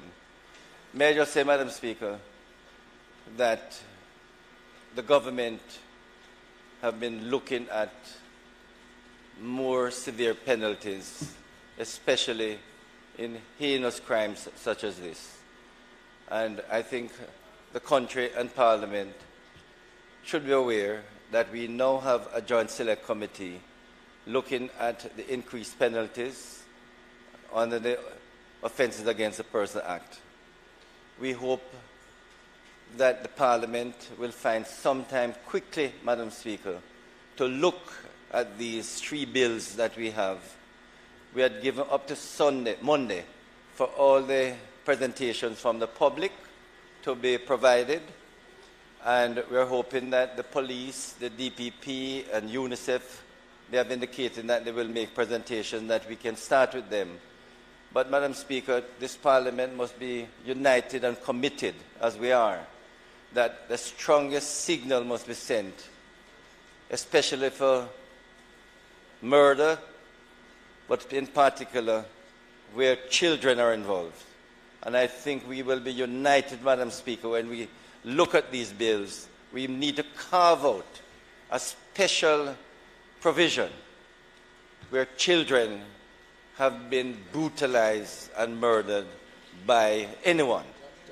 And that, Madam Speaker, is something that, as Chairman of the Joint Select Committee, we hope to do so in quick order, hopefully before Parliament goes into recess this summer. Madam Speaker, I wish to join in expressing our deep sadness for what has happened. Daniel Rowe is a constituent of mine. Her school is in my constituency. In fact, her home is in walking distance from the school. And what has happened, it's a bit coincidental, Prime Minister, the same remark you made when you heard. I was away at the time when it happened. And as I said yesterday at Brayton when we had the devotional exercise, 2 things came to mind immediately. The savagery of that innocent little girl. And secondly, the pain and horror that the parents of that little girl have to go through. And me so because, like you, a parent, ourselves, it comes to us in a personal way. As I said yesterday at Brayton, Brayton Primary is peculiar because while it's a urban part of an urban center, that particular school is truly a community school. Most of the students that attend Brayton Primary are from the immediate community and are joining. It's not one of those communities that children come from all over. It is a community school. And by extension, when something like this happens, it shakes up the whole community. Let me hasten to say, Madam Minister of Education, I really welcome your presence at the school along with the other members of your team. And to the JCF, who were there in full force from the day it happened until and throughout, and they continue. It was, again reiterating what I said, the irony about it is that it's the first I've seen that gathering at Brayton Primary for all the years I've been there. We have had many celebratory events. It's the first Brayton Primary, used to be junior high, no, primary and infant, had that gathering. Regrettably, it's for that sad occasion. But one of the positive things that has come out of it is that collective demonstration of rebuke for what took place. For me, that's one of the bright light in it all. The common resolve across the community, across the agencies. The adjoining schools came in solidarity and support for the children, the staff, and the parents of Daniel. Yes, we must draw a line in the sand in regards to criminality. But we must also draw a line in the sand as a people that our children and our elderly are earthbound. And that must be the duty of every Jamaican. Whether you know the child or the elderly person, we have a duty to protect them. And out of that sense of duty and obligation, then no harm can come to such defenseless amongst us. What is painful is that Daniel sought and ought to be protected by us adults, yet she was endangered and murdered by an adult. The defenseless, the most defenseless amongst us. So, just in closing to say, it's a sad moment in and around Britain. And as we see, it's a sad moment throughout the entire country. And I said yesterday, I say today, you know, Prime Minister, probably you were listening to me yesterday. And Minister is here to be a witness. Somebody knows who committed the murder. Somebody knows. And that somebody or persons who know must come forward. Must come forward. And we, and I said we, the collective, I said it there in the community, I said it here. We must urge anybody that we know to come forward and provide the information that can bring some justice to Danielle and her family. It is possible. Let us try to do it. And let this passing of Daniel in this circumstance be the opening of a new light as it relates to our resolve to protect those who are least able to protect themselves among us. I thank you, Madam Speaker. Madam Speaker, I'm forced to lend my voice to this conversation that I believe we need to continue having in this House in terms of protecting not just our children, as Member Jackson said, but also our elderly. It is almost like a practice now that you can't catch Caucus, you catch them short. And time comes for us to send a very, very serious message in this country that we recognize the pattern and we intend to make sure that that pattern does not continue. Madam Speaker, I remember days gone by when a child at 4 years old, coming from an infant school, could go home on their own because the village would have protected that child. Now, parents have to be finding money to pick up their kids to make sure they just walk as a walking distance, and they still have to be providing money because nowhere around is safe anymore. Madam Speaker, it has become an epidemic. I don't believe anyone is barred. No. They used to say the people they would not kill is children and women. That is not so anymore. Madam Minister of Education, I know that with financial constraints, it's going to be difficult for you to be able to really secure these schools, especially some in the rural areas who the perimeter fencing is not there. And we really cannot go into any panic mode to do things. We have to do it in a very collective way in order that it will create the kind of impact that we want to make. But I want, Madam Minister, for you to probably use the opportunity now to educate our schools to use this time to educate our schools how you really protect yourselves. When you go to schools, some abroad, they will tell you, don't go with strangers, don't talk to so-and-so, don't let anybody touch you and so on. We will have to reinforce in schools now about how they should look at things and do not just take people at face value. So I think the time has come for us to educate our, starting from kindergarten, what must not happen to them, so that they too can become alert when they see anything that is unusual. Probably this could not be prevented. I do not know, but I think it's time for us to educate our children in our schools about their own safety. I want to express my condolences to the family and to say to them that we too are mourning with them. Thank you, Madam Speaker.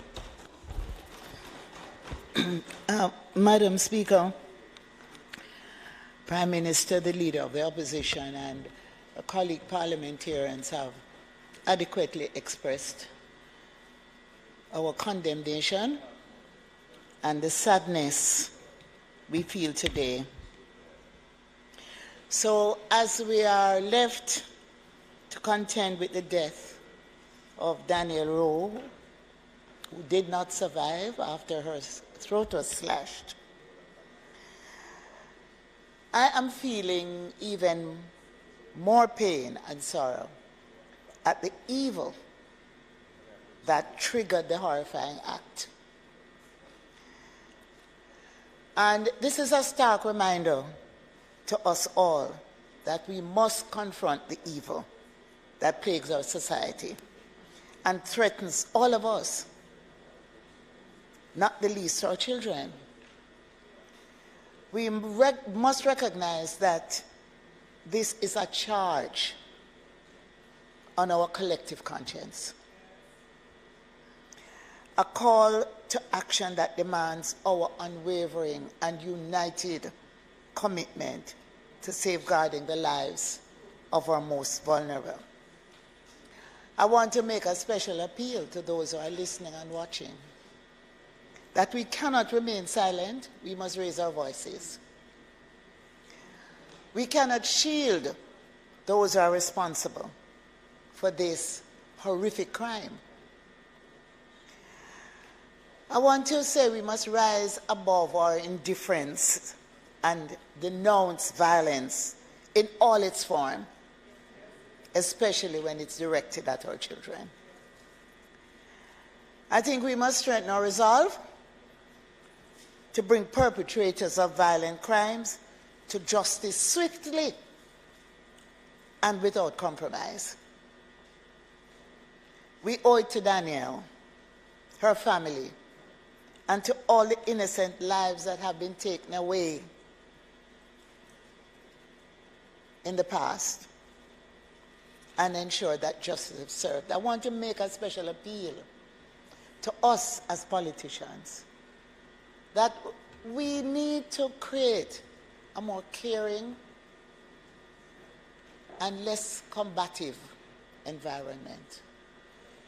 We need to create an environment that people will feel that we don't have to be violent and angry and hostile to each other. Because when we as politicians create that environment, you know, I recall someone saying that sometimes they see how we joke across the aisle and we deal with each other on a one-on-one, and yet our supporters would be out there at each other.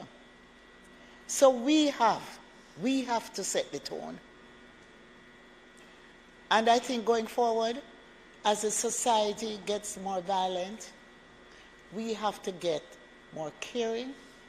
We have to set the example of a more caring and gentle society so we can set the tone. Each and every one of us in this chamber has that responsibility. And I'm making that special appeal today to all of us. And I'm making that special appeal to Jamaica. Let us create a more gentler, caring society. And let us not compromise in the protection of our children and our vulnerable. And so I want to extend sincere condolences to Daniel's grieving family and to our school community and to our friends and to the Ministry of Education and all those who work in the Ministry of Education and Youth, because I could hear the pain in the minister's voice at the devotion. I could hear it, and we are all hurting today for what has happened. So let us resolve to set the example and to try to create a more gentler and caring society.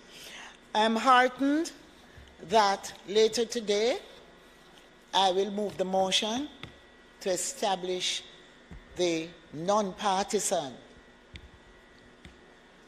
Women's Caucus, where as women across the divide, we will work together regardless of the political divide to see how we can further enhance the positive things that are necessary in order to create that gentler and more caring society. And I want to use the opportunity to say to all my sisters here and those in the upper house that we have an awesome responsibility, and we must prepare as we enhance, as we increase that drive and that determination to change the society and to make a difference. Thank you, Madam Speaker. Madam Speaker, let me thank my colleagues for just their expression of support for the family and their condemnation of this barbaric act. Just listening to everyone, you have spoken from your hearts. All of us want to see a gentler Jamaica. We are committed to doing all we can from the Ministry of Education and Youth. There are quick actions that we can take, especially as it relates to children leaving school to go home, who picks them up, and just the procedures that are in place there while we roll out safety cameras and so across our schools. But Madam Speaker, let today be a day in which Jamaicans see us as parliamentarians taking the strongest stance that we can take against violence against our children in particular. Thank you, Madam Speaker.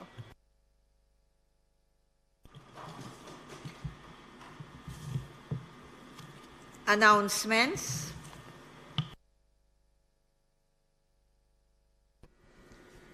Laid on the table of the House today are the following: the Conch Export Levy, Rate of Levy Order 2023 and its resolution under the Conch Export Levy Act. The Independent Commission of Investigation's quarterly report on compliance with INDECOM recommendations of the Department of Correctional Services for the period January to March 2023. Annual report of the Jamaica Business Development Corporation for the financial year 2020-2021. The Accountant General's Department financial statements of the Consolidated Fund for the year ended March 31, 2023, and the report of the Standing Orders Committee of the House of Representatives on its deliberations on the motion for the amendment of Standing Orders 22 and 23.2 in relation to private members' business. Members, just before we move on to the next item on the agenda, in keeping with my own responsibility as a Speaker of the House to be transparent and accountable to all the members, I wish to inform the House of the following. One, I received a report from the Integrity Commission dated 31st May 2023 for tabling. Two, subsequent to receiving that letter, a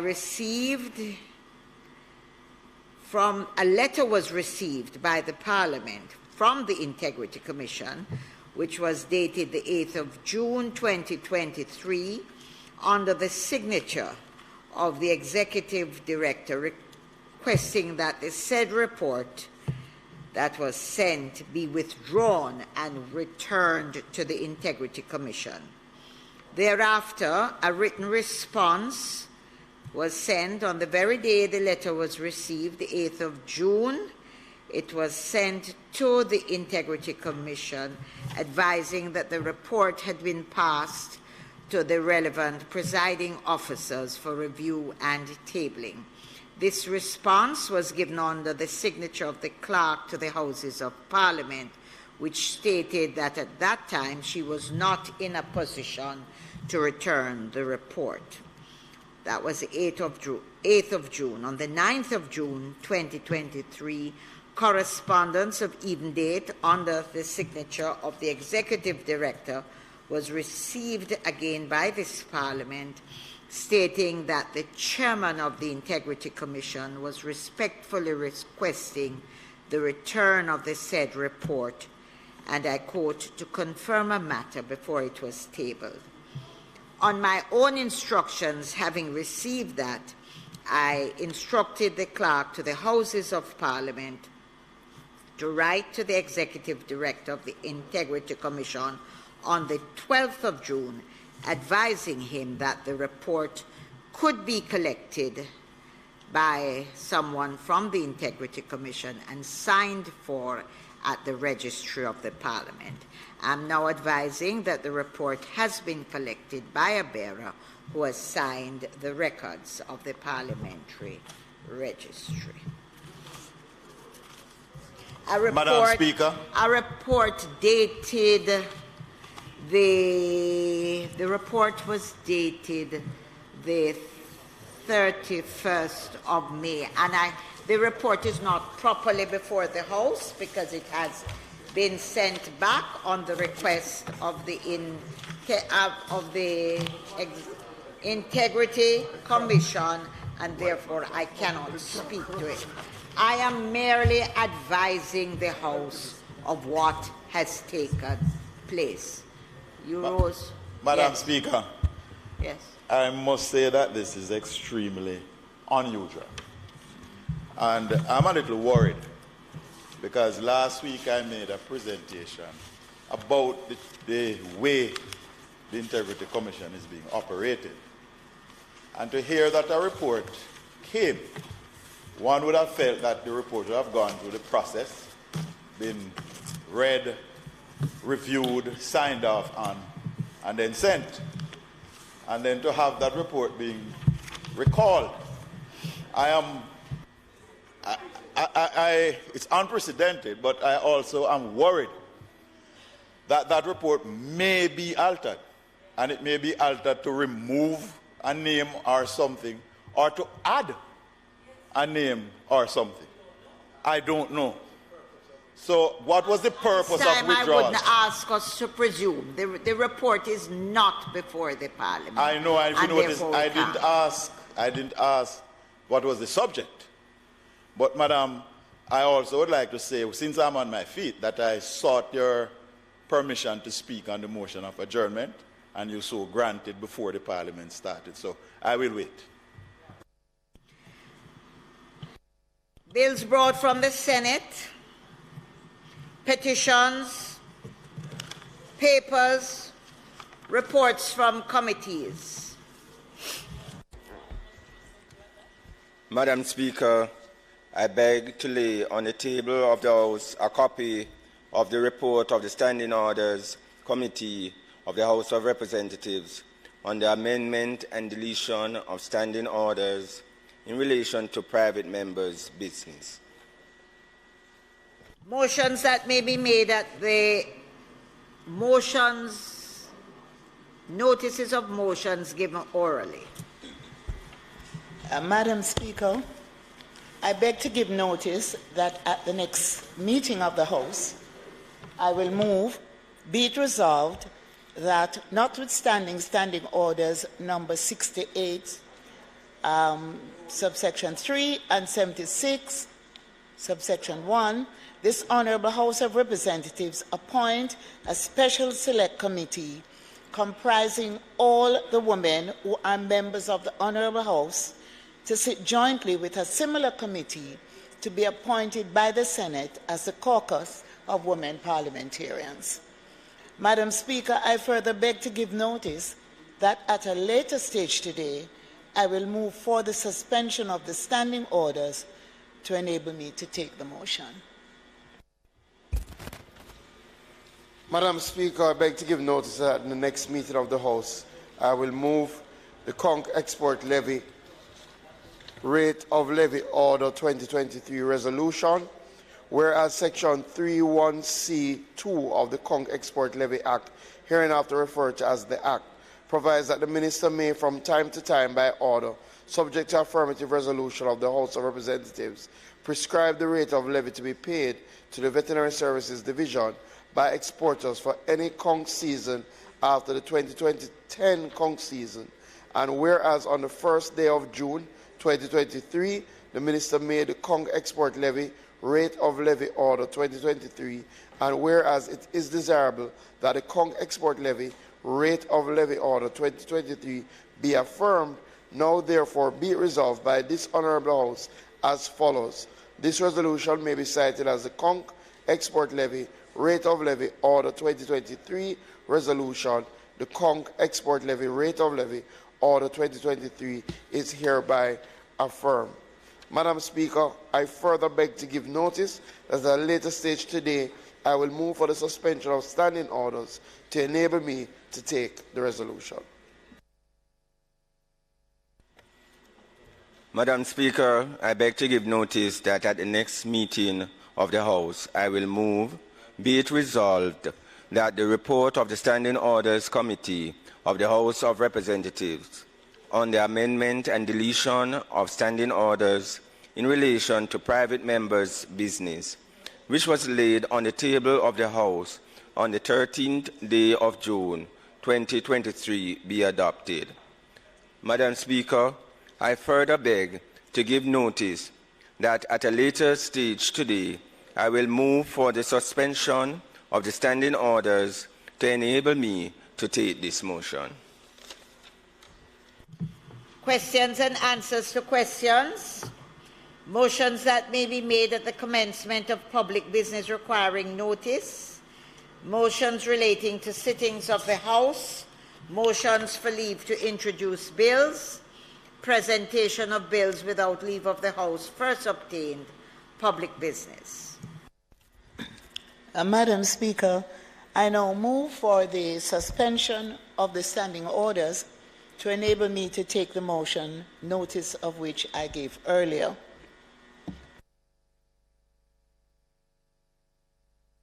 Orders be suspended to enable the Minister to take the motion, notice of which she gave earlier. Those in favour? Those against? The ayes have it.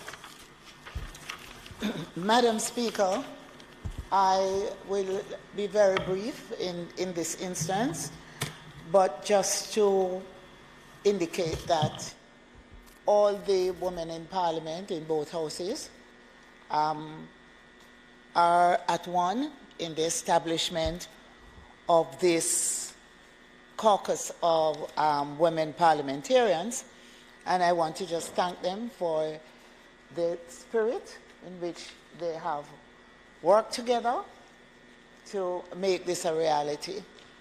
I do not know if members here would want to make a comment, but we are going to be later recommitting when we speak to the terms of reference. Thank you, Madam Speaker. So I think at this point I will ask that it be approved. Talk later.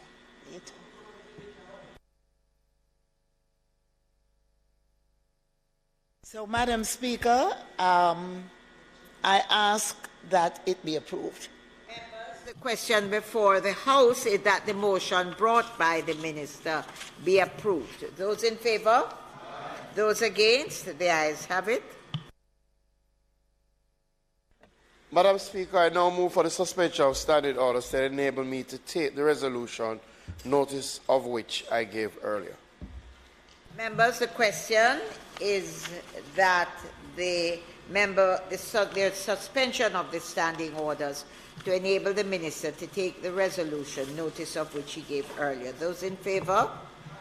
Those against? The ayes have it. Minister. Madam Speaker, before this Honourable House are the Conch Export Levy Rate of Levy Order 2023 and the Conch Export Levy Rate of Levy Order 2023 Resolution.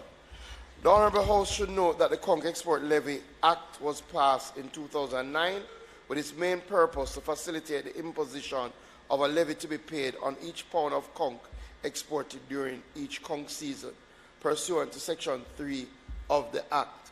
Section 9 of the Act, which established the Fisheries Management Development Fund, said fund mandates that all proceeds from the levy are to be allocated to the said fund to facilitate the sustainable management and development of the fisheries sector.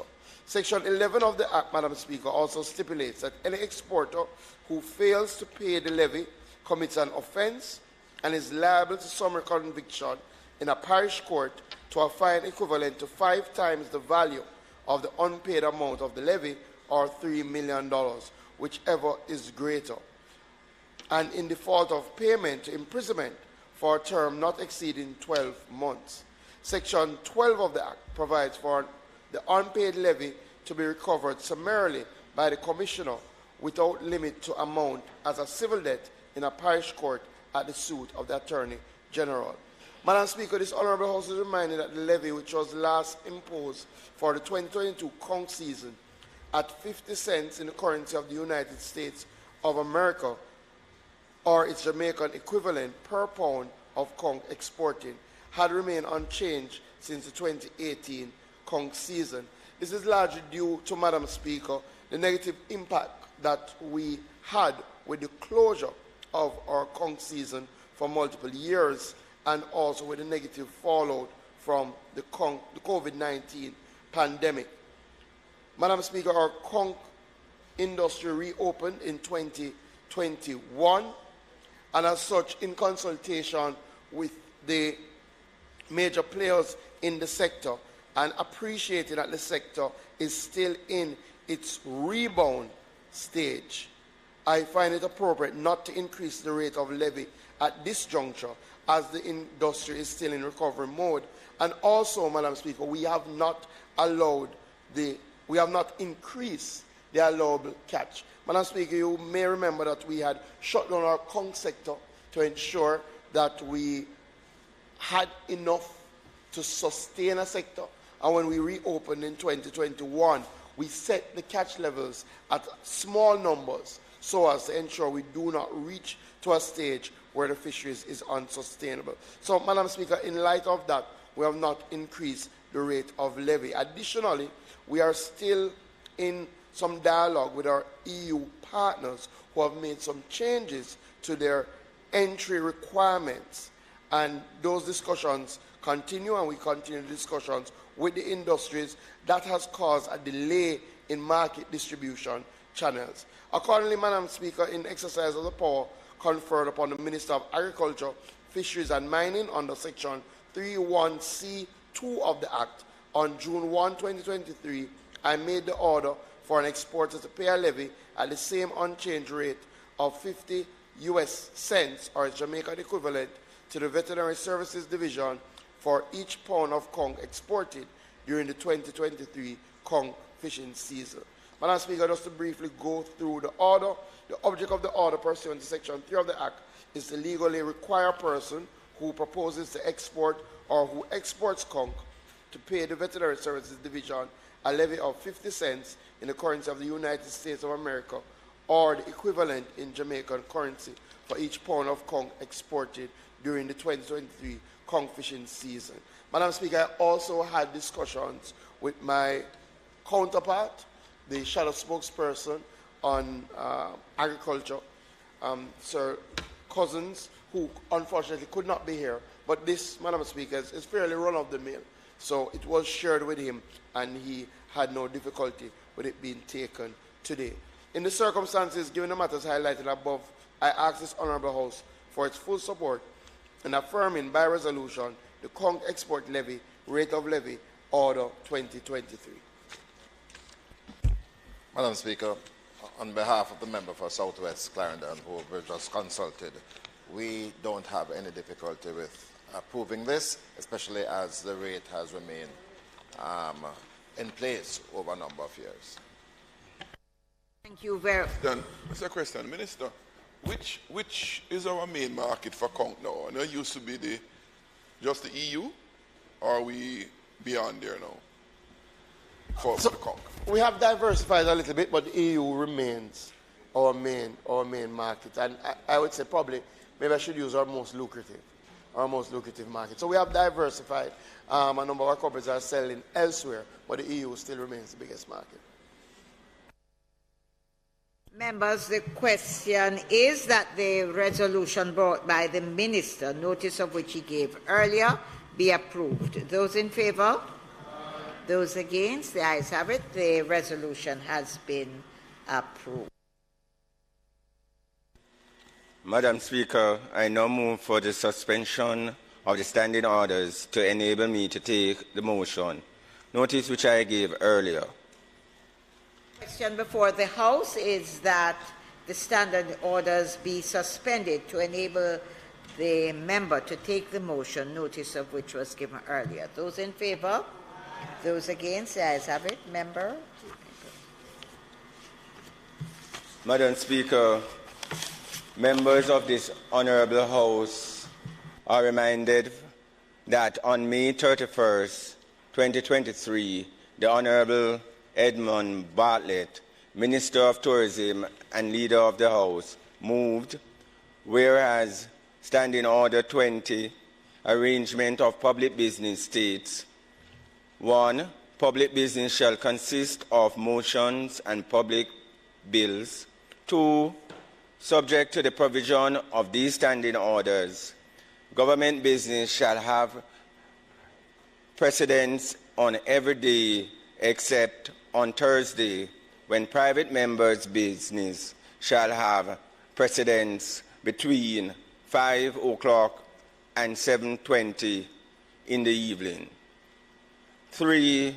Government business shall consist of motions proposed to be made and bills sponsored by ministers, and shall be set down in such order as the government thinks fit. And whereas, despite the provision of Standing Order 8, which allows for the sitting of the House on a Thursday, the House in practice does not often sit on Thursday due to the unavailability of its members who have dedicated that day to hold surgery's appointment for a constituent to come and discuss their issues, as well as visiting local organizations and businesses.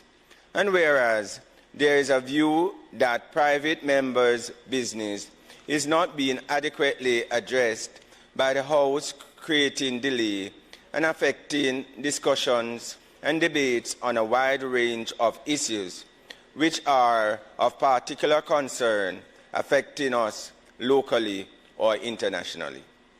And whereas there is a desire to conduct private members' business on a more convenient day and time for members of the House, be it resolved that Standing Order 22 be amended to change the date and time allotted to private members' business to the period after the expiration of the sectoral debate and before the commencement of the State of the Constituency debates each year. And be it resolved that Standing Order 23, subsection 2, be deleted in its entirety. And be it further resolved that this motion be referred to the Standing Orders Committee of the House of Representatives, which shall consider and report on the following draft amendment with a view to effecting the alteration. Madam Speaker, your committee, in its findings and recommendation and in its deliberation, noted that private members' business could be taken once there is a suspension of the standing orders during the sitting of the Honorable House of Representatives, and indicates that the government tries to accommodate private members' business within these sittings. Madam Speaker, your committee recommended to the Honorable House of Representatives that 1. The proposal to amend Standing Order number 20, subsection 2, and to delete Standing Order number 23, subsection 2, should not be adopted. 2. Consultation between the leader of government business and the leader of opposition business should be done to schedule private members' business. 3. Private members' business should not be on the order paper for more than 6 months or a time inordinate to the relevance of the private member's business. 4. A comprehensive review of the standing orders of the House of Representatives to be undertaken to make it relevant in keeping with modern times. Thank you, Madam. Member, inviting you to ask the House to adopt the report. Oh, I'm sorry. Oh, you. Yeah. Madam Speaker, it is not usual for a motion from the government side to be defeated at a Standing Orders Committee meeting, as was the case today. So I must thank you for pointing out to us the inconsistency that we were about to sanction, because private members' motions are very important to the proper conduct function of the Parliament. And in fact, it was pointed out to us that the provision in the standing orders that allow for private members' motion, those provisions are very strict. In fact, it mandates that these motions are taken within 21 days of them being made public. We have had experience, not only recently, but for years, where private members' motions are not given the type of prominence and urgency that the standing orders mandate. And rather than limit them to just a particular period of time during the life of the Parliament, during the year of the Parliament, we quite rightly reaffirm their importance, and that they really ought to be scheduled based on active discussion between the leaders of the House to ensure that they are programmed as part of important activities for the Parliament. And I want to thank you for enabling that decision to be taken today, and very importantly, for us to agree that we're going to do a general review of the standing orders. We had attempted to do some of that some years ago, but I think the work is unfinished. I think we have to ensure that our Parliament remains as relevant as possible, as interesting as possible, so that the public can participate more fulsomely. And I think the committee, in recommending that we do a comprehensive review, means that we really should start the work in earnest as soon as possible. But we support this report. Thank you very much, Member. I'm not sure I like the word defeat, because it's not a matter of defeat. I thought the motion was brought by the House leader to, in fact, the idea was to enhance and to enable us to get through as much as we can and debate the private members' motions. But on careful examination, we recognize that we can at all times suspend the standing orders to accommodate private members' motions. So it seemed that if we actually limited it to a particular period, we might not, in fact, have achieved. So it's a matter of a discussion with us and enabling the fact that we should move speedily to discuss the members' motion. Member? Madam Speaker, I ask that this resolution be passed. The report. Members, the question before the House is that the report brought from the Standing Orders Committee be adopted. Those in favor? Those against? The ayes have it. The report is adopted. Madam Speaker? Yes. I now ask for the recommittal of notices of motions given orally. The question before us is that we have the recommittal of the item on the agenda, notices of motions given orally. Those in favor?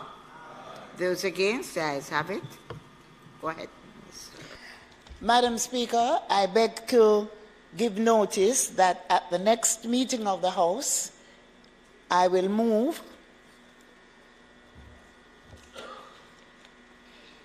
resolution to amend the standing orders to include the terms of reference of the multi-party gender caucus. Whereas on December 13, 2022, the House approved a resolution to refer to the Standing Orders Committee for consideration and report a motion to amend the standing orders to allow for a caucus of women parliamentarians to be established as a sessional select committee to sit jointly with a similarly comprised committee from the Senate. And whereas on December 14, 2022, the Standing Orders Committee reported to the House its agreement to amend Standing Order 68, subsection 1M, to include as a sessional committee, select committee, the Caucus of Women Parliamentarians. And whereas the Caucus of Women Parliamentarians does not have a terms of reference in the standing orders giving effect to its constitution and duties, and whereas there is need for an amendment to the standing orders to include the terms of reference for the Caucus of Women Parliamentarians, be it resolved that Standing Order 73 be amended to incorporate the terms of reference for the Caucus of Women Parliamentarians. And be it resolved that this motion be referred to the Standing Orders Committee of the House of Representatives, which shall consider and report on the following draft amendments with a view to effecting the change. Standing Order 73. The amendment, provision, Standing Order 73, amendment. The standing orders is amended by inserting next after Standing Order 73E the following. The Caucus of Women Parliamentarians, 73F. The Caucus of Women Parliamentarians, 1. Notwithstanding the provision of Standing Order number 68, subsection 3, sessional select committees, and 76, joint select committees, A. The Caucus of Women Parliamentarians shall consist of the female members of the House to sit jointly with female members of the Senate. B. The caucus shall elect its own chairman. The caucus shall elect its own chair. C. All female members shall be deemed members of the caucus unless they formally communicate a decision to the chair to withdraw from caucus participation. And D, the quorum of the caucus shall be such as the caucus may decide. 2, the caucus of women parliamentarians shall have the duty of A, reviewing legislation, plans and programs from a gender perspective to understand their effect on gender equality, equity and parity, and differential impacts on men and women and boys and girls. B, receiving submissions from citizens and organizing meetings between citizens, community groups, sectoral organizations, members of parliament, and representatives of government agencies to facilitate exchange of views on the operations of the government and their effect on communities and groups in the society. C, raising awareness on gender equality, equity, and parity, and the importance of women's leadership among all parliamentarians and parliamentary staff, as well as among the general public, including by raising the visibility of women leaders in society. D, facilitating networking, building solidarity, and promoting constructive dialogue on issues of importance among women parliamentarians across party lines and chambers. E, supporting capacity building across the parliament in gender mainstreaming and gender responsive budgeting and costing, and to encourage application of these tools in parliamentary work. F, providing caucus members with professional development opportunities to further strengthen their leadership and their capacities to participate in the legislative process in a gender-responsive manner. G, engaging in advocacy and lobbying on specific policy themes to be identified on a periodic basis in accordance with national priorities. And H, organizing meetings with relevant organizations in order to seek such information on their activities as the public interest may demand. Madam Speaker, I further beg to give notice that at a later stage today, I will move for the suspension of the standing orders to enable me to take the resolution. Public business. Madam Speaker, I now move for the suspension of the standing orders to enable me to take the resolution, notice of which I gave earlier. Thank you, Madam. The question is that the standing orders be suspended to enable the minister to take the resolution, notice of which was given earlier. Those in favour? Those against? The ayes have it. Minister. Madam Speaker, at this time, I invite comments on the resolution before I ask for its approval. Thank you. Thank you very much, Madam Speaker. Madam Speaker, I am pleased that the Minister has brought the motion to the House in terms of making sure that we move on the decision we have taken for the establishment of the caucus, and certainly in terms of looking at the terms of reference in particular. You know, many persons often say to me that we talk a lot about being the parliament with the largest cohort of female members, but that they really don't see the difference that we have made qualitatively. I believe that this is an opportunity to really show qualitatively what that difference is. And importantly, it is also an opportunity to engage and network with stakeholders and the broader society as we do the work in Parliament. It is also important in terms of some of the terms of reference that have been listed, Minister, in terms of raising awareness on gender equality, equity and parity, and the importance of women leadership among all parliamentarians, and actually the capacity building of individuals to be able to use gender lens in terms of whether it is budgeting or even review of policies and laws, and particularly how they impact men, women, boys and girls in very different ways. It is Paulo Freire, I think, who says that we make the road by walking. And I'm hoping that the road that we will be making is to show that we can truly work together. We have come this far, which is really very good.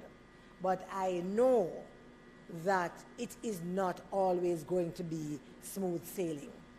And I believe we will be tested in terms of being able to look objectively, without our usual political partisan lens, on issues that demand that focus, yes, that gender lens, and demand that we make a decision, not on our behalf, but on behalf of the people who have sent us here. And it is in that vein that I want to make the comments, Minister. I want to thank you for your leadership in this. I want to thank every single member who has participated in the conversation thus far, in terms of the fears that they have expressed, in terms of the concerns that they have expressed, in terms of the aspirations that they have expressed, in terms of what they want to see and do, see the caucus do, and how they see it unfolding. The road is ahead. We are going to determine what that looks like. I believe that we are courageous enough to deal with it, and I'm hoping that as the challenges present themselves, that we have the discipline and courage to work them through. And finally, I just also want to say, as we have been having the discussion, persons have reached out to me, and I'm sure they have reached out to you as well, Minister, not just from Jamaica, but also from other Caribbean islands, to look at what we are doing, to ask what are the discussions and what are the issues that we are facing, so that they too, in their parliaments, can follow our footsteps. So I want us to understand the importance of what we are doing here today. Thank you.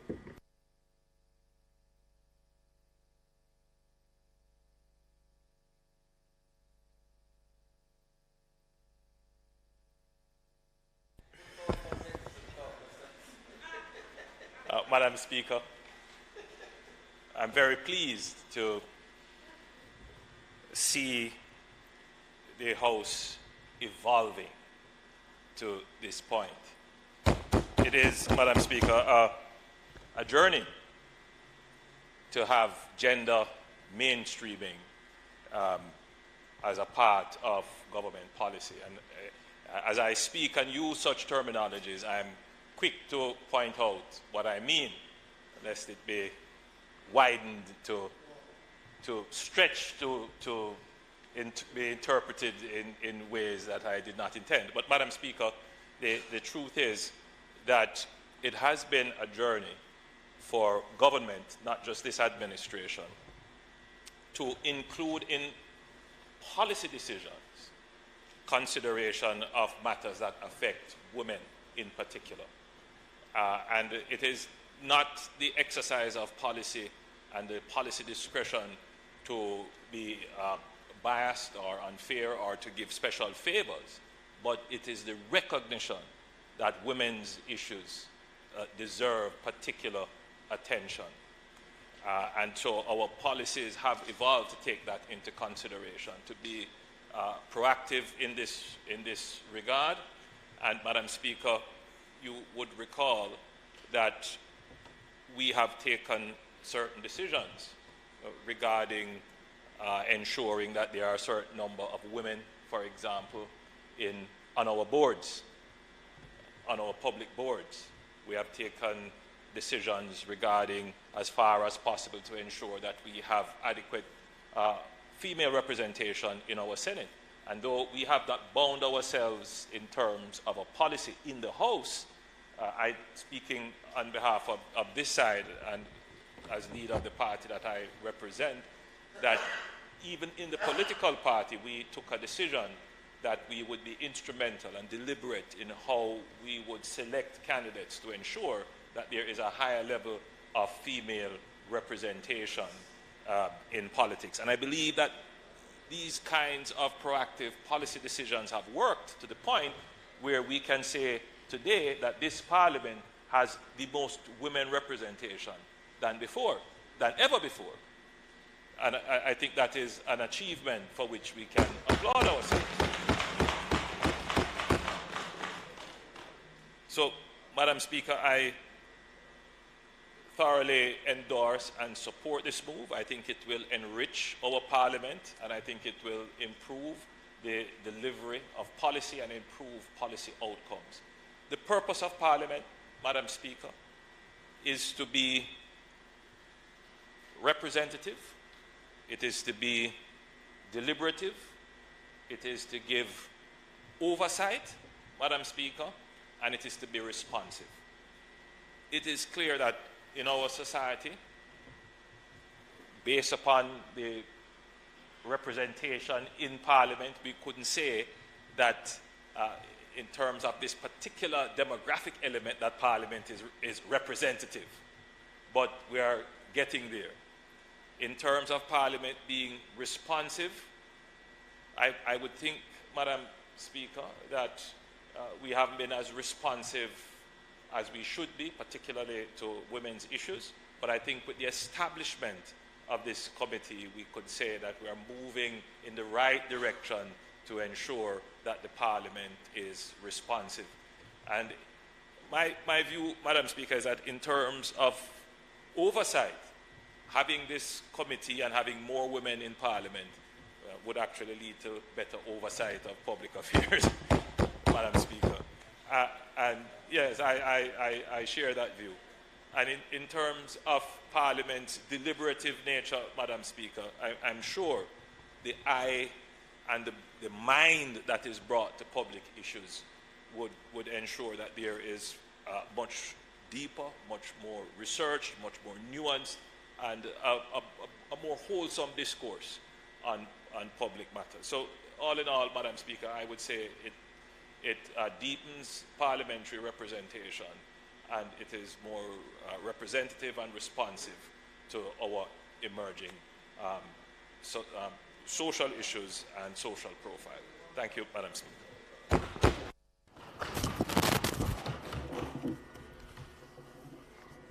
Madam Speaker, I just want to thank Minister Grange for her leadership so far. Indeed, Minister Grange, you must be commended for your hard work. And I must say that as a member, I hope that this will not become just a talk shop, but an institution for change, an institution for empowerment. Madam Speaker, I've always been very strong on the point that the record number of women in Parliament must speak for something. It would only be a matter of time before Jamaicans start asking the question, what is it that this record number of women have achieved in terms of projects, in terms of collaboration? And yes, I'm happy that Minister Grange has moved beyond her own initiative in achieving so much for women and girls across Jamaica by moving the needle to see how we as a parliament can cross party lines to achieve much. Madam Speaker,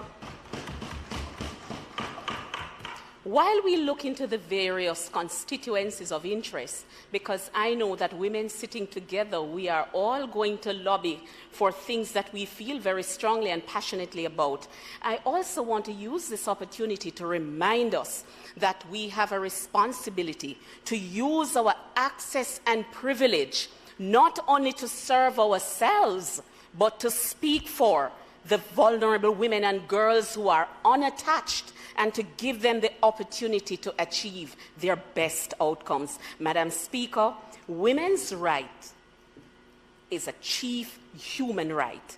And in saying that, certainly this initiative is a part of the modern parliament. I'm happy to be a part of this parliament. Thank you, Madam Speaker.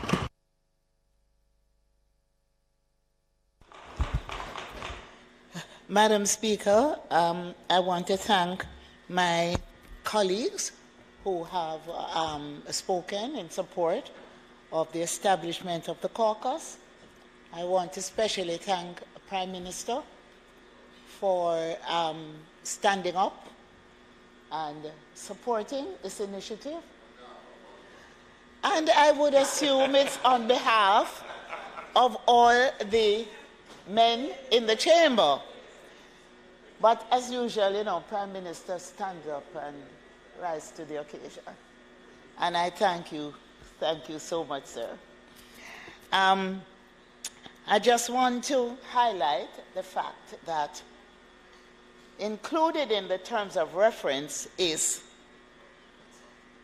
reviewing legislation, plans, and programs from a gender perspective to understand their effect on gender equality, gender equity, and parity, and its impact on the differential impacts on men and women and boys and girls. In other words, this caucus will not only concern itself with matters that affect women, but also matters that affect men, because we respond differently, and things that impacts on us as women may not be the same that impact on the men. But we are equally responsible to ensure that we look out for the interests of the family and the interests of men and boys, and also women and girls. So this is not a caucus that is going to take sides, or a caucus that is going to say it's all about us women. It's going to be about all of us as human beings. And I just want to reassure our male counterparts here. The Bureau, we have a unit that addresses issues that affect men. We have helpline for men.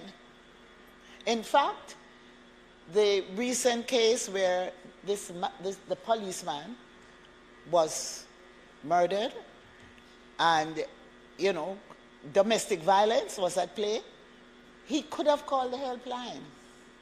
There is a helpline for men. We conduct programs for men.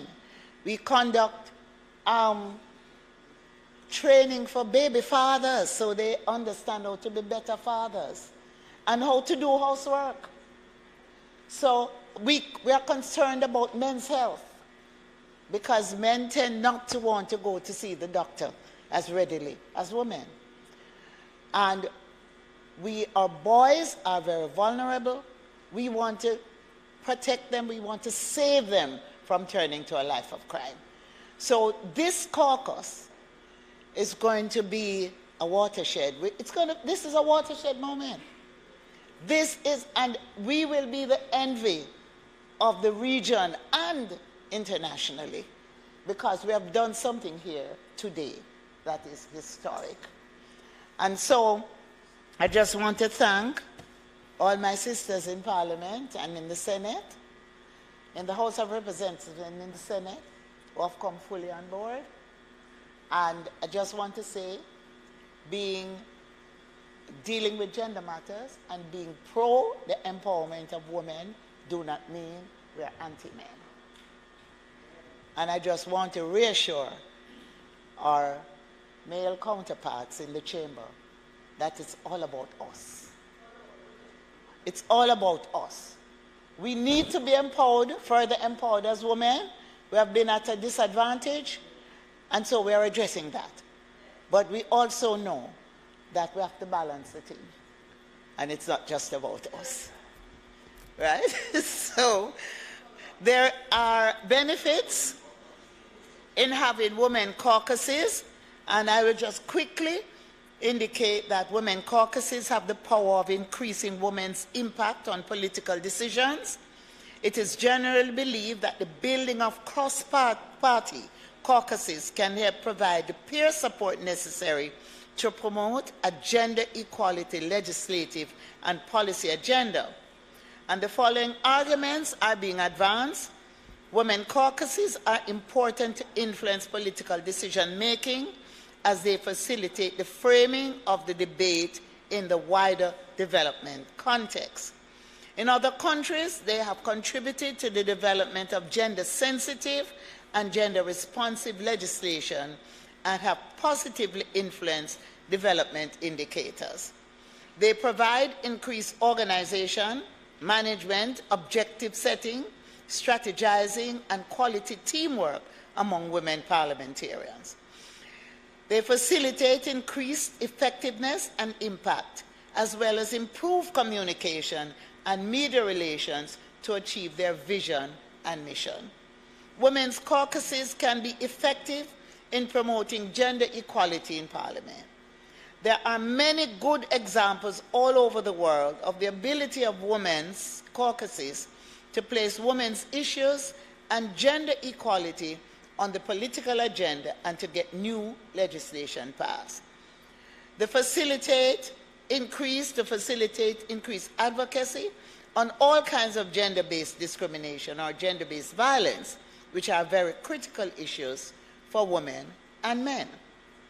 They allow women's agenda to be treated as front and center on the public agenda.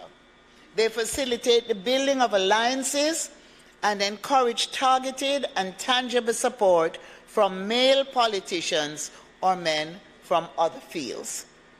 In addition to serving as a practical forum for coordination and alliances within the legislature, they promote the development of relationships with other women in the public and private sectors, in the community organizations and other organizations, NGOs, to provide a platform to channel their gender-specific demands and proposals.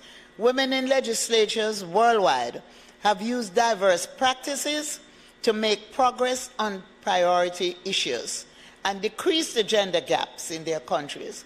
This also serves as an incentive to increase the number of women in Parliament and support their efforts so they can propose actions that ensure the continuation of the achievement of their predecessors. And I must highlight there in the gender policy, we have a minimum of 30%. We strive to achieve that. We are now at 29.5%. And that's great. Women's caucuses are a positive force for advancing progress in the gender dialogue and thereby enhancing the passage of gender-sensitive laws in Parliament. They act effectively also as a bridge for articulating issues raised by women and men differently on new development trends and how they impact both sexes differently.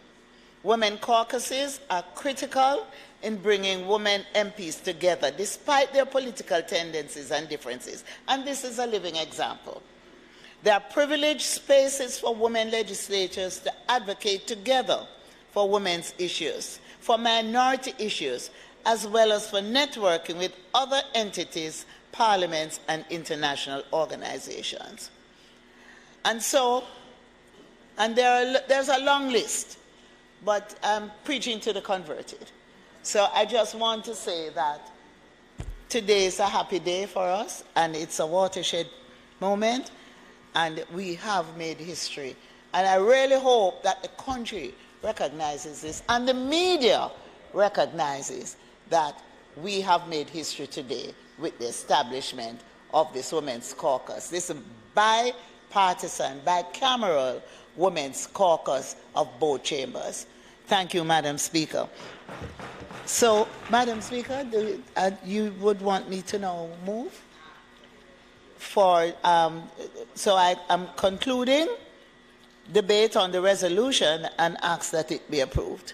Members, the question before the House is that the resolution brought by the Minister be approved. Those in favour? Those against? The ayes have it.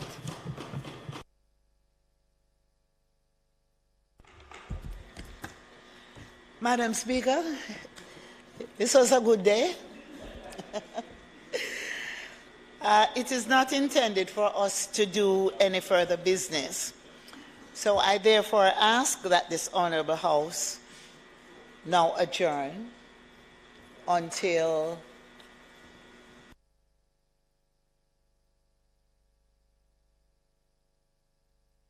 next Tuesday,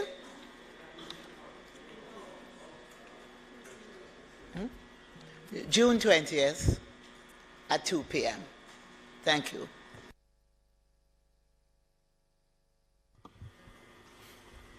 Madam Speaker,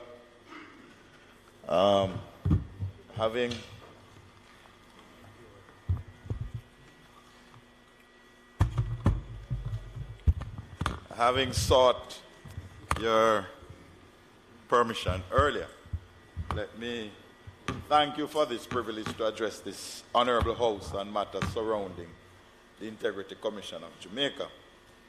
Madam Speaker, firstly, we were all shocked at the revelation that a report sent to you was recalled. I think that's a little sloppy, and of late they were using addendums, so I'm wondering why they didn't use an addendum to the report. And interestingly, what would be the reason for the recall? But Madam Speaker, as you are aware, the Integrity Commission launched an investigation into the issuing of gun licenses and made a report to this House in March 2022. 1 year and 2 months later, a person with privilege made a public statement, and accordingly, the Integrity Commission issued an addendum to the original report without any new information being considered or set forth.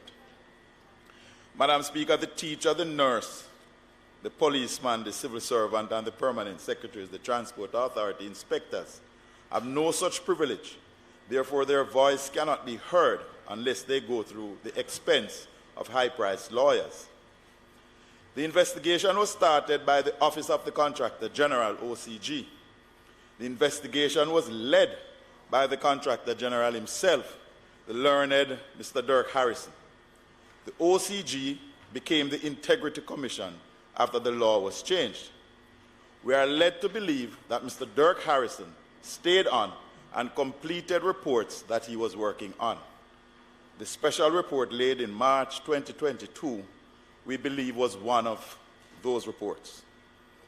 This report covers from 2012 to 2018, when we saw 2 ministers of national security during that period. I am one of the 2. Madam Speaker, I have issues with the reports, as had others. I said then, 1, it was not complete. I was proven correct when an addendum was laid based on a public statement by a person with privilege and without any new information. Last week, I clearly stated that the report was biased, unfair, unjust, prejudicial, and full of malice. I also said that the Commission seems to do its work with one rule for some and another for others. Madam Speaker, I have discovered from long ago that the lead investigator, the then Contractor General, the learned Mr. Dirk Harrison, wrote a letter and an email to the Honorable Mr. Peter Bunting during the period that was under investigation, yet did not disclose this material fact in the report, and the Integrity Commission, in its review, did not include it in the addendum. In addition, the lead investigator and then Contractor General, knowingly in 2010, wrote another letter recommending a gentleman to the Firearm Licensing Authority who has a criminal conviction. This said gentleman is one of the 8 persons under review in the special report. This report was investigated, compiled, and written by the learned gentleman and then Contractor General, Mr. Dirk Harrison. He was then the Deputy Director of Public Prosecution and wrote the letter on the letterhead of the Office of the Director of Public Prosecution.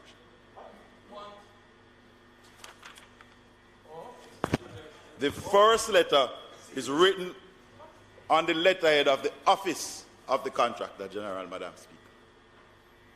I have blotted out the name to protect the person. Madam Speaker, there was also an email sent to the Honourable Minister in 2013, Minister of National Security then. It was not sent to the Minister's official government email account, but to another email account.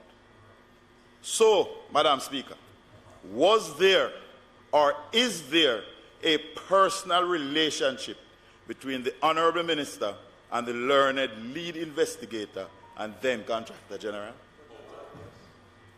Interestingly, Madam Speaker, the email was to withdraw the Contractor General's recommendation of a gentleman that he had made a few days before. But it doesn't stop there.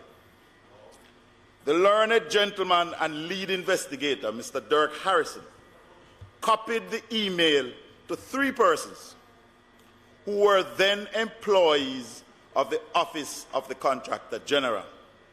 But he never copied them on the original recommendation. Was this strange action to cover something, or was it to right a perceived wrong or breach? Furthermore, Madam, I do believe that at least one of the persons copied on that email still works at the Integrity Commission now, and in a very senior position. This person has knowledge of the communication and would have been aware of the conflict of interest, whether real or otherwise, and did not disclose it to the writer of the original report and lead investigator and then Contractor General, nor to the writer of the addendum. Madam Speaker, something is not right. Madam Speaker, it goes much deeper. On one occasion, when I was being interviewed, I brought to the attention of the learned lead investigator and then Contractor General, Mr. Dirk Harrison, the conflict of interest that existed and invited him to leave the room. He did leave, but left reluctantly. So he knows that I know. So why did he not declare this in the report? Yet in the report, there is a whole chapter from page 113 to page 136 entitled Conflict of Interest. There is one rule for some and another rule for others, depending on who they are investigating. It is now manifestly clear that they had a judgment and a verdict before, during, and after the investigation. They did not come with clean hands. The foundation of the report cannot stand. It is rotten to the core and should not stand. Madam Speaker, not declaring his involvement leaves a very bad taste. Madam Speaker, they came to destroy me, but God is on my side. Absolutely. They tried to destroy me, but they could not make a recommendation against me nor a referral to any other agency because I did nothing wrong. I did not abuse my power as a minister. I did nothing corrupt as a minister. I broke no law. They have confirmed that in the report because I was not named in the recommendations. Madam Speaker, Jamaica needs an anti-corruption agency. We really do. But we need one that the teacher, the nurse, the police, the army officer, the civil servant, the permanent secretary, and every public servant has trust and confidence in.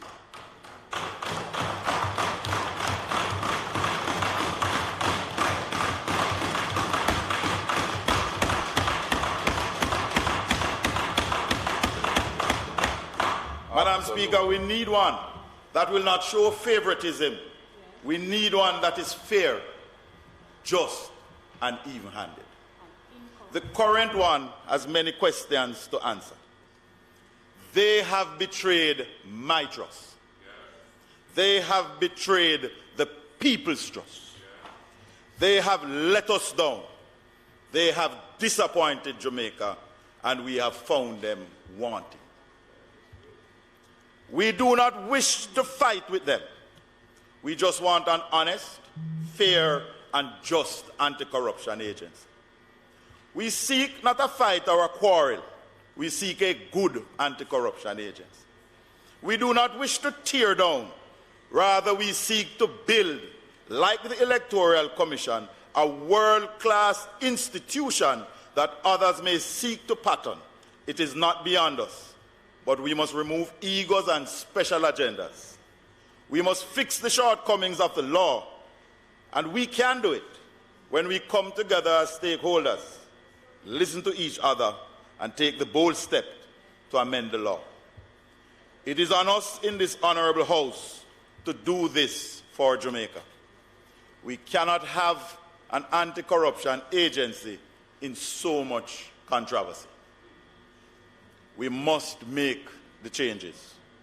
Madam Speaker, I have suffered over the last year.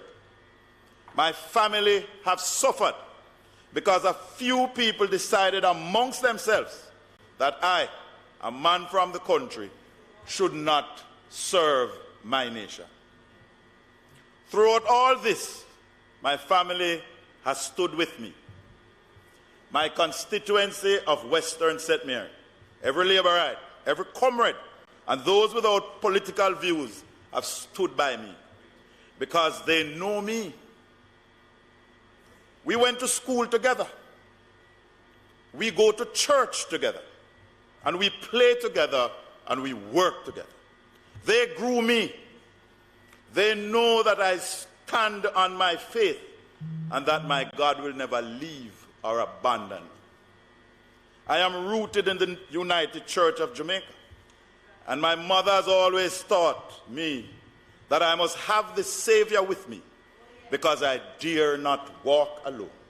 I must feel his presence near me and his footsteps follow still. Madam Speaker, I took myself away from cabinet because I love my party and I love my country even more. And I did not want my beloved Prime Minister to be distracted from the excellent job he and his government is doing in moving Jamaicans from poverty to prosperity.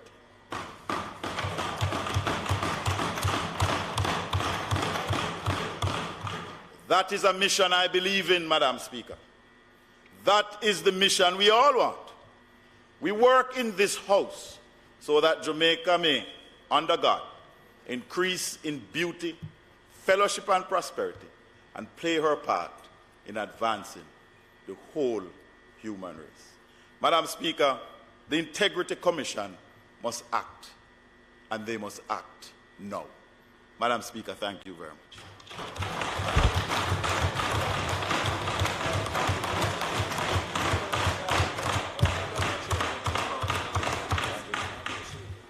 Madam Speaker, I sat here listening to a series of events which you relate to this Parliament in relation to a matter not before us. And because it had to be withdrawn, it is not before us. And I asked myself, Madam Speaker, what is happening? A report is sent to Parliament and it is called back from the Integrity Commission. Just on a point of order. I'm just seeking clarification on which report was sent and withdrawn. Is it in relation to the one that references Member Montague? No, and the report that was tabled and withdrawn is not properly before this House, and there's nothing for us to discuss on it. So Madam Speaker. No. Madam Speaker, on this motion for adjournment, which was raised by Member Montague, It relates because of what you presented here in terms of a report coming to Parliament and withdrawn. So I'm speaking. May I No, just... but with due respect, Madam Speaker. 1 second. I am speaking member, about the behavior of the Integrity Commission. Member, may I just indicate very clearly, I'm accountable to this House. The report I spoke to this afternoon is not properly before this House and will not, cannot be discussed and is not being Madam discussed. Speaker, I am not discussing the report because it's not before this House. I'm speaking about the behavior of the Integrity Commission which you brought to this House in presenting and withdrawing a report. Because, Madam Speaker, last week I spoke on a similar situation where a report was presented to this House and then an addendum was reported clarifying or amending what was reported. Madam Speaker, it is clear this Integrity Commission needs a reset.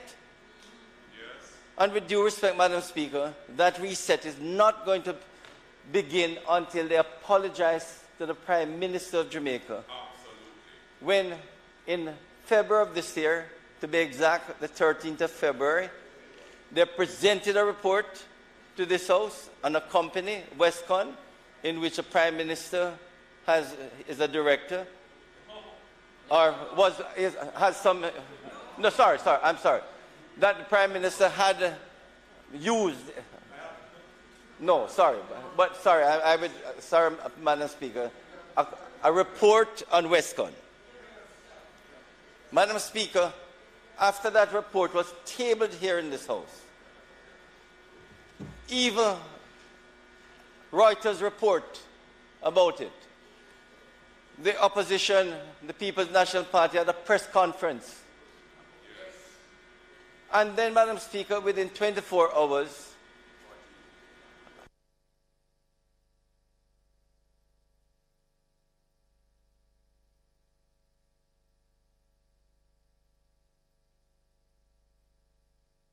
then said it could not table the ruling at the same time as the report, which, Madam Speaker, is a lie. A total lie and misinformation by the Integrity Commission. Because, Madam Speaker, on January the 5th, and I have these dates well because I recorded them, they sent a report here on Petrojam, and in that report, Madam Speaker, not only was the letter from the executive director tabling the report, but in that letter, he said the ruling of the director of corruption prosecution is that there was no viable charge to be laid against from that report. So, Madam Speaker, on January the 5th, a report was put together, tabled in this House on January the 6th, where the ruling came with the report, and then a month later, February the 13th, you get a report with no ruling. The ruling, according to the Integrity Commission, could not be tabled at the same time. They tabled it 24 hours later. And you ask the question, Madam Speaker, what is happening with the Integrity Commission? Something is wrong, Madam Speaker. And when we criticize the Integrity Commission, Madam Speaker, it is not that we are against the Integrity Commission. We want the Integrity Commission to act with integrity and not to have these missteps. And there are persons who believe that when we are critical, we are against the Integrity Commission. It's not that we are against them, Madam Speaker. We want them to act professionally and to do everything to remove corruption from the layers of Jamaica. But it seems to me, Madam Speaker, unless we get a complete reset, that may not happen. Madam Speaker, I have a concern. I have a concern about process. There are two parliamentary committees that have oversight related to the Integrity Commission. There's a Joint Select Committee and there's an Integrity Oversight Committee. Both of them have membership from both sides of the aisle and both chambers of the Parliament.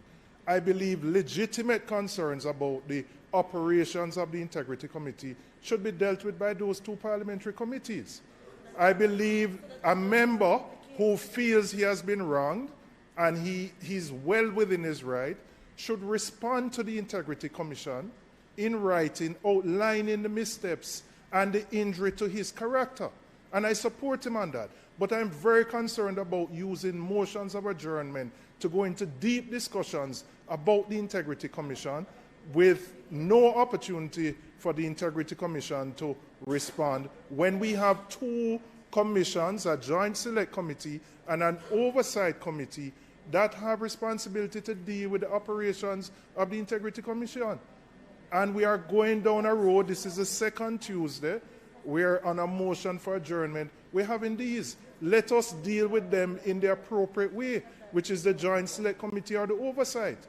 And I am all for a stronger Integrity Commission. I'm all for it. And where they have made missteps, criticism is valid, but use the appropriate channels. I don't believe motions for adjournment are the appropriate channels to have this level of discussion. I hear you, and I agree with what you have said, except that the standing order says on a motion of adjournment, a matter of national importance. Now, a report was laid last week, and it is of national importance that a ruling was made by the Integrity Commission that relates to the security of our country. And that ministry, the security of the ministry. And therefore, if there is a response to that, as you have said, when a report is laid in that nature, you expect the Integrity Commission to have an opportunity. And so if it is laid in this Parliament and it becomes part of public discussion, there is a right on the other side.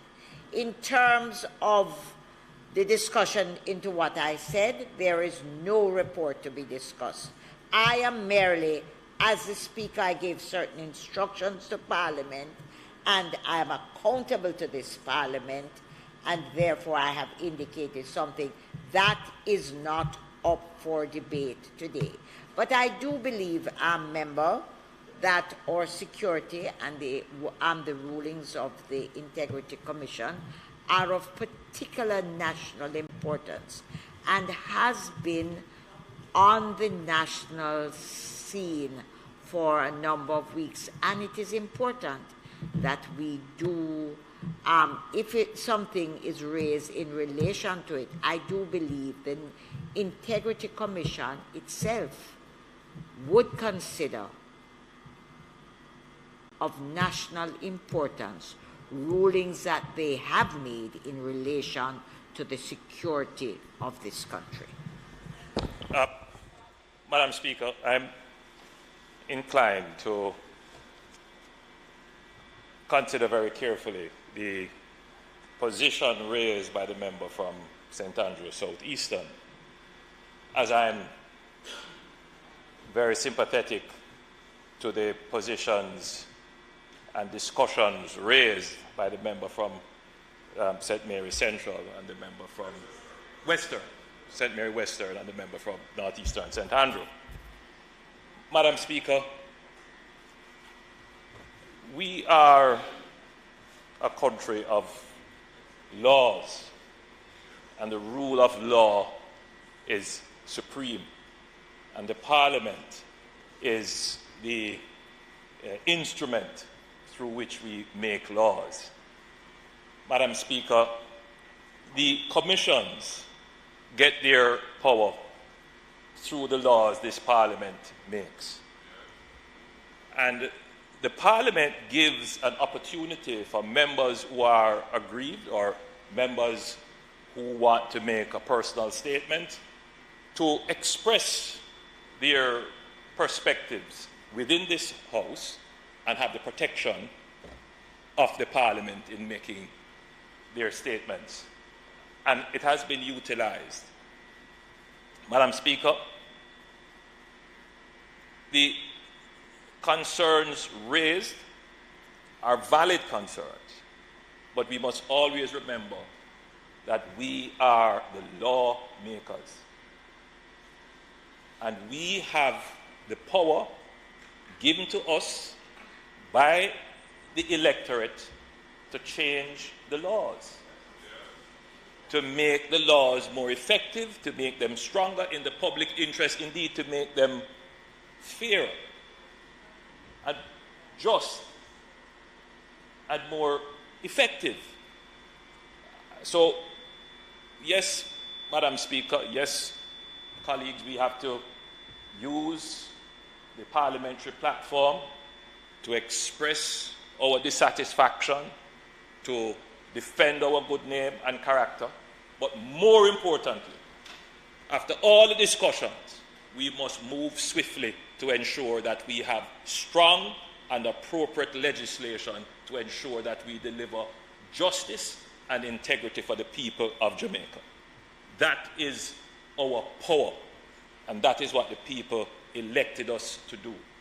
So, Madam Speaker, in my own case, I haven't said anything in my in dealing with the issues that have happened from the Integrity Commission, because as Prime Minister, my job is to make sure that all the commissions of this Parliament work effectively. And if it is that the laws that exist do not create the framework in which they work effectively, then we have to get everyone in this House to create the laws to make sure that those commissions which report to us in Parliament, that we have oversight of in Parliament, that they work effectively. Madam Speaker, I would say to every member that we should not engage in a political cascas, because that is how it is emerging between the Parliament and a body that reports to the Parliament. We shouldn't do that. Madam Speaker, we should avoid that at all costs. It is been done on both sides. And Madam Speaker, I'm saying that going forward we should avoid that. We should avoid that. Madam Speaker, the two committees that exist, the review committee, that is a joint select committee to review the legislation, and the oversight committee should increase the pace of their activities. They should meet more frequently. They should review the law with greater depth to make sure that we have a law that is workable in Jamaica. And if there are issues, Madam Speaker, the Oversight Committee should convene and have those issues resolved. It is not good for our country, Madam Speaker, for there to be what is emerging now in the public space. Well, has emerged. It's not good.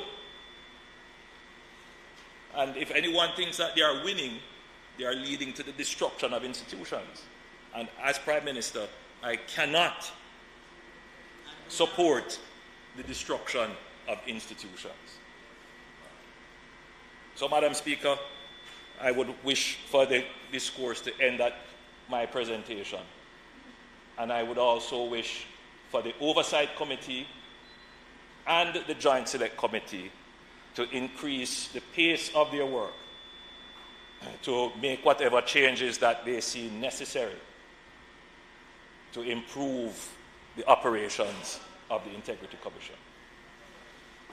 Madam Speaker, Speaker, if I may, just to clear up an issue, because last week when I spoke, I made the call for the Oversight Committee and the Joint Select to review the reports and to allow me space. The Most Honorable Prime Minister was not present, so I understand that he would not have been around to hear my call, but I do not want there to be a misunderstanding that I am trying to engage, because I even said it, engage in any public cascas, because we do need an anti-corruption agency. but we need one that is fair, honest, and even-handed.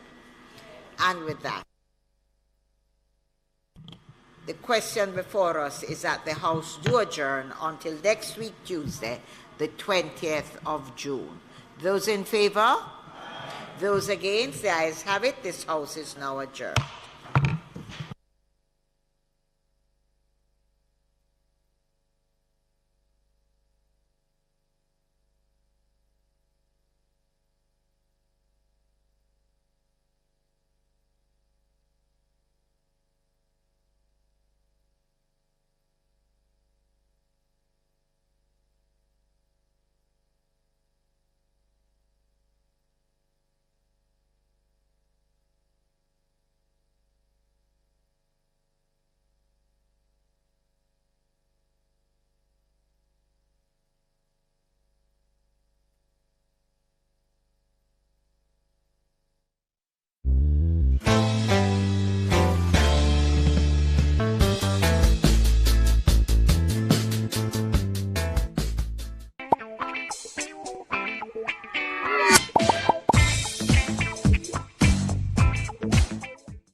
Jamaica's currency has a fresh new look.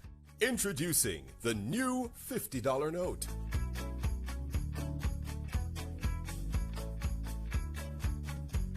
The new $100 note. The new $500 note. The new $1,000 note.